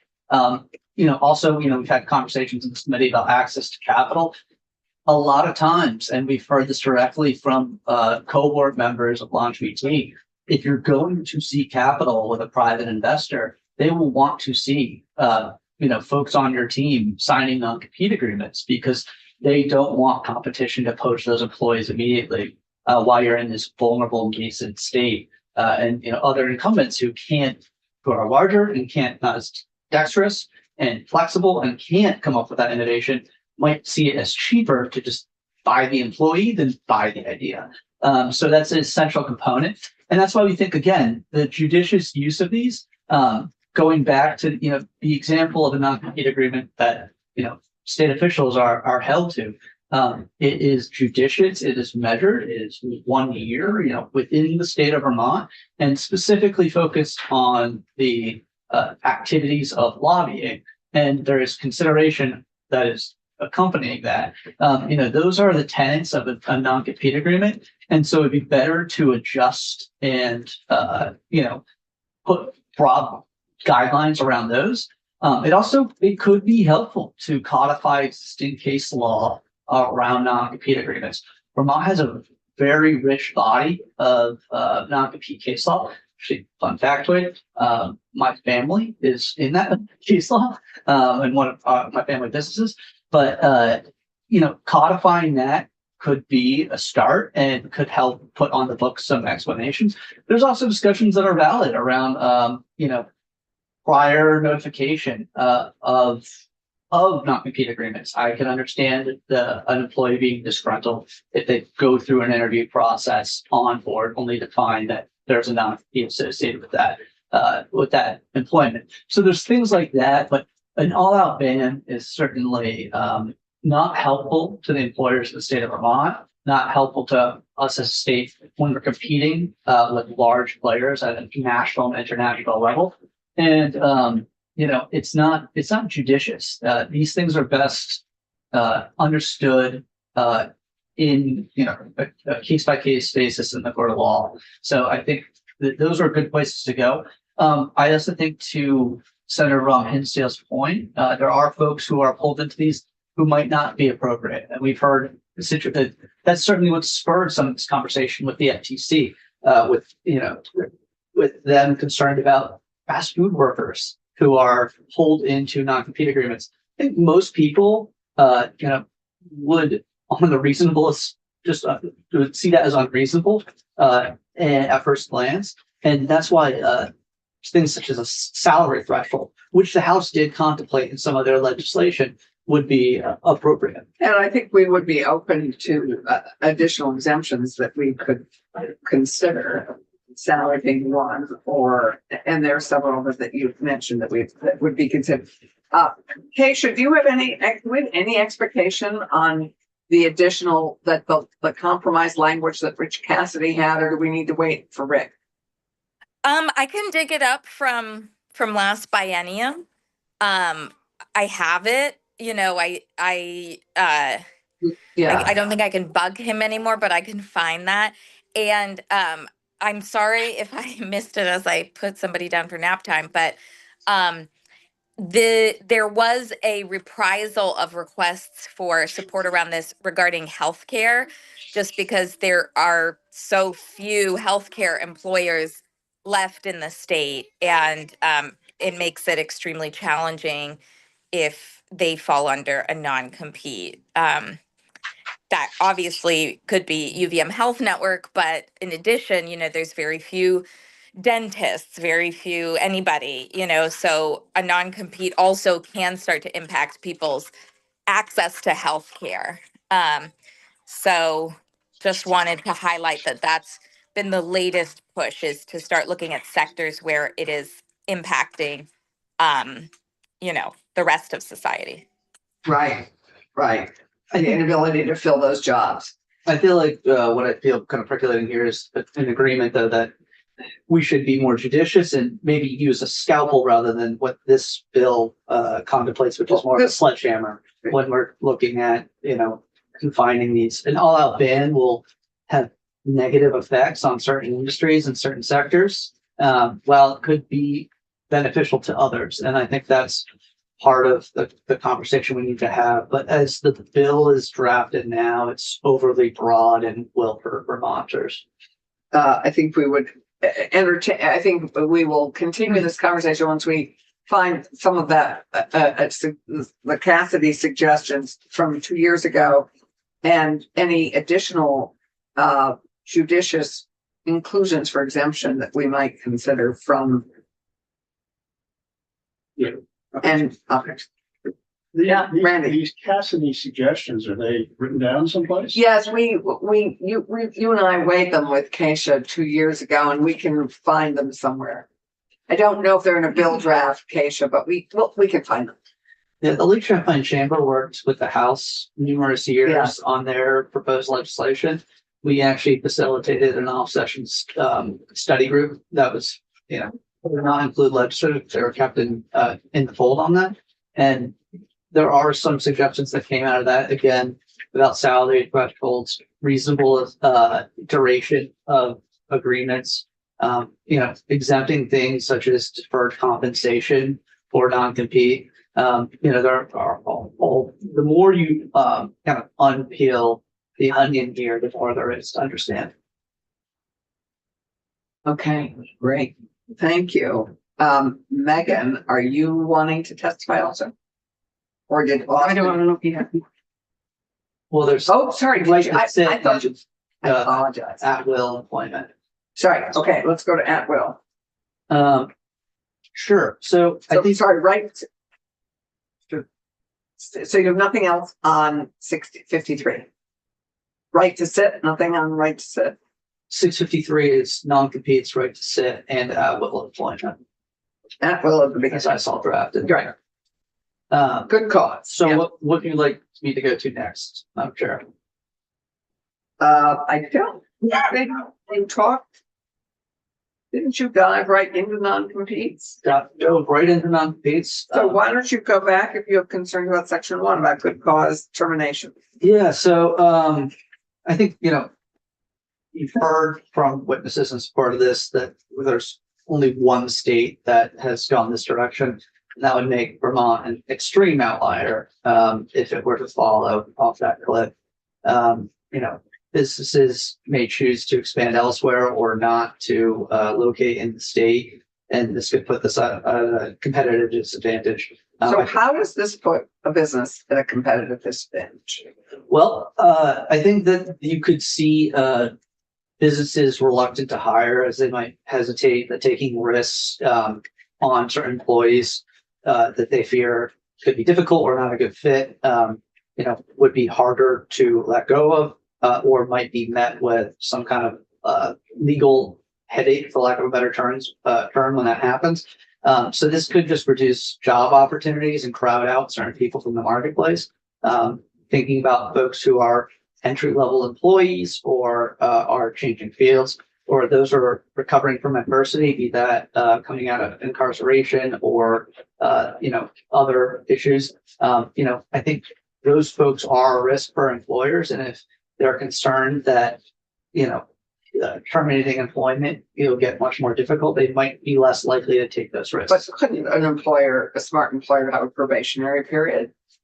Well, so I think that what we're talking about here is also just the increased cost of compliance, which I think is uniform across all of the legislation you're contemplating this morning. All of these components you're imagining, they increase the cost of human resources for a business, and especially for a small business where human resources might just be the same, person you have head cook and bottle washer who also does human resources. And so, certainly some larger companies will be able to fold in that cost of compliance and spread it across the larger pool. And but our smaller employers are going to have to take on that compliance, and they'll take away from their ability to do their actual jobs, and it will have significant cost. So it doesn't sound like a significant cost to have a very modest probationary period contract and say after 6 months or 8 months or a year, we're going to review your performance and see if we're working together well. And if not, that's a component. But after, I think if an employer is concerned about, facing a lawsuit around termination of an employee, face that now.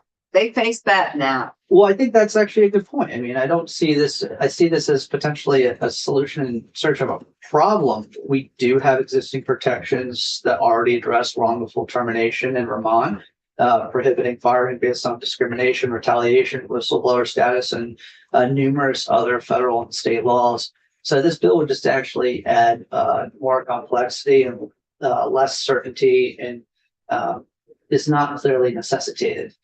It is, to some extent, is putting us out on a limb when I don't see necessarily the need for that. What is the other state that has incorporated good cause? I believe that's Montana. But Right. council I might. think that's right. It is Montana. Yeah, and we heard that before. Yeah, thank you.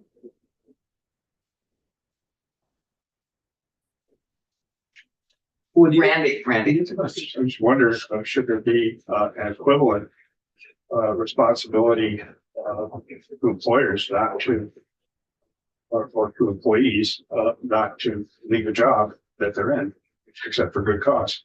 I mean, that's a good rhetorical at the end of the day, because if you are a small business with less than 10 employees, losing one employee can be, As a cost? It has a cost, and it can be to your day-to-day operations. It can be very Day-to-day detrimental. operations, If I'm timing. It does, but of course, we all would hope that we had good managers who were staying on top of how people were feeling about their work and how they were performing in their work. And I dare say, if you're working side by side, you have a pretty good sense of that. So the smaller the business, my guess is the clearer you are on how an employee is working and how they're feeling about their work, how they're growing in their work. But people. I've certainly left employment before without my manager knowing that I was going to be leaving. So the next I think day. that with, one would hope that everybody would have exit interviews and understand why people were leaving, and actually improve the conditions that might have had them leave. I mean, that assumes that the conditions that they're leaving because of our negatives. Yeah, but there may People be other leave for reasons. any People leave. numerous reasons. But I think Senator Brock's point is that, we are putting a burden on the employer to show that separation between the employer and the employee is for good cause, and on the part of the employer, and we're adding a barrier to that side of the relationship with no similar barrier to the other side of the employee side of the relationship. So there is a power imbalance you'd be creating there. Yeah, I guess I just don't see it as big a burden as you're describing, but Well, I think. we can mine's. If it were that huge burden, the other 48 states involved might be. No, I know it is. And they're not. It is interesting that 48 other states have not chosen to do this. I appreciate that. Anything else? All that's Before left in the legislation is right to sit, and I think again we worry that this might be a solution in search of a problem. I think this takes a very one size fits all approach to varied workplaces across the state. I'm curious if there are documented cases that present this issue that this bill is trying to remedy. I think at best, this legislation would create additional regulation without a clear necessity. At worst, it could create a point of friction between employers and employees that would cause, unnecessary litigation, expense, and just general agita Who decides what's reasonable? The bill lacks clear guidelines on, when sitting is reasonable. Disputes can arise between employers and employees, and all matters of grievances, complaints, and even legal challenges. And it might be redundant with the existing laws. Federal and state labor laws already require reasonable accommodations for disabilities under ADA, American Disabilities Act. I think that there's also probably overlap here with OSHA and the general duty clause, that this not sitting does pose some health and safety effect to the employee. So I think better surveying what's already happening and might be beneficial.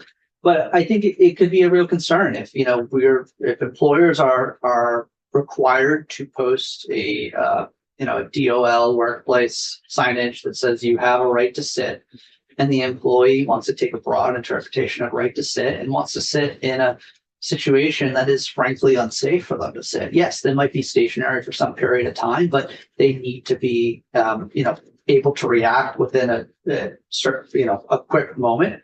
And the employee says, I have a right to sit. I want to pull a chair over here. And the employer says, that is unsafe. That is unreasonable. Frankly, OSHA would not have, agree with this. And the employee now wants to push back. I mean, I think that creates a whole host of problems. And we see this in other regulation. I think we just went through this kind of harkened back to me when we tried to have, COVID restrictions and requirements on employment, that just the amount of workplace disputes with employees pushing back on things or trying to give their own interpretation of things.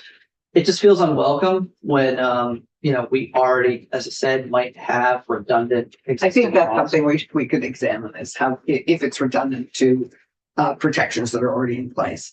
So I think we could look at that. Keisha, this is, do you have any comment here on right to sit and how it came to you or yeah, I mean, I think I mentioned before, as people know, this was a constituent request. I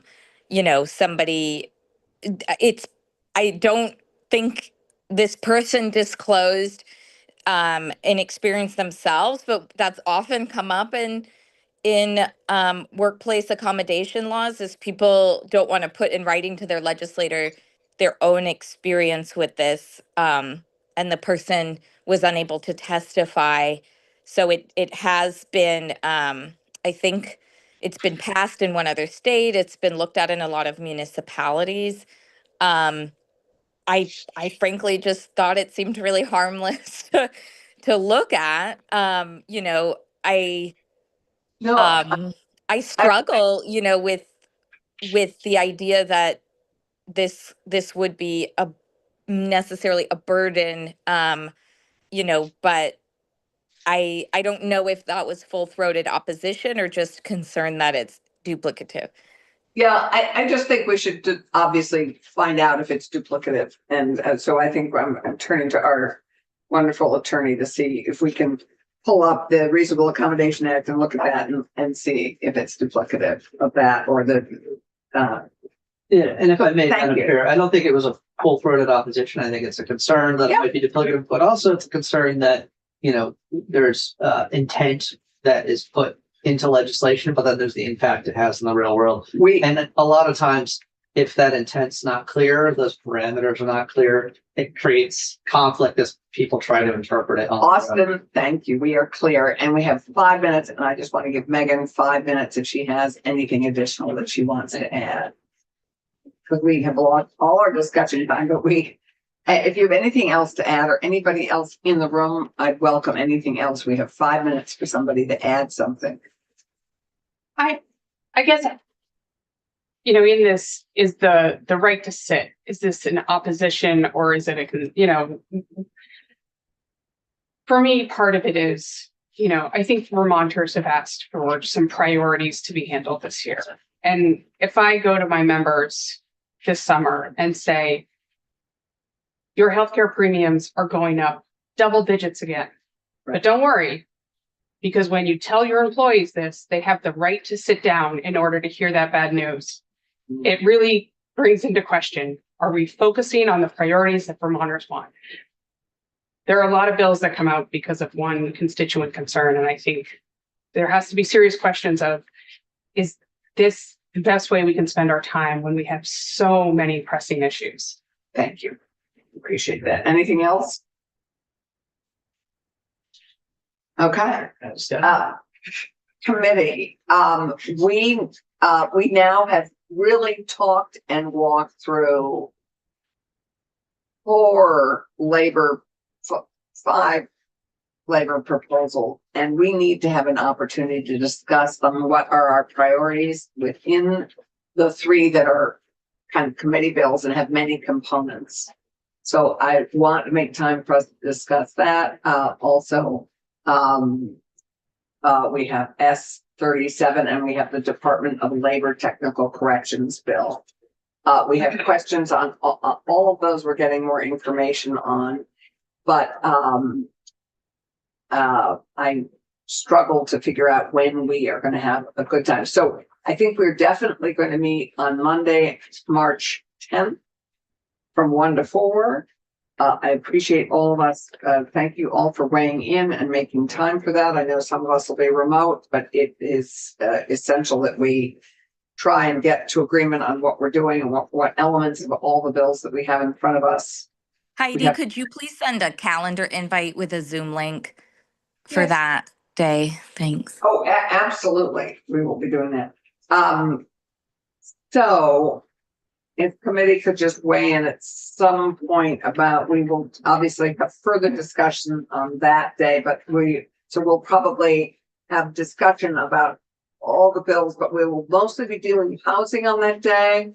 And we also will be doing labor, because we have a lot to discuss in these labor bills. And I know, and if people would like to weigh in, that would be great. So we'll look forward to further discussing this on that Monday, March 10th. And I think Madam Chair, I'll just say, having put forth a lot of those labor provisions, I'm happy to work on those with anybody and take comments or concerns or feedback from anybody so that we can run through them fairly quickly and we don't have to debate ones that don't necessarily have, strong enough support, so that we can get to housing, as you know, my favorite subject. I'm clear. I am so clear on that. So great. Thank you, Keisha. That's much appreciated. And we'll be touching base with each of you. And thank you all. This was really helpful.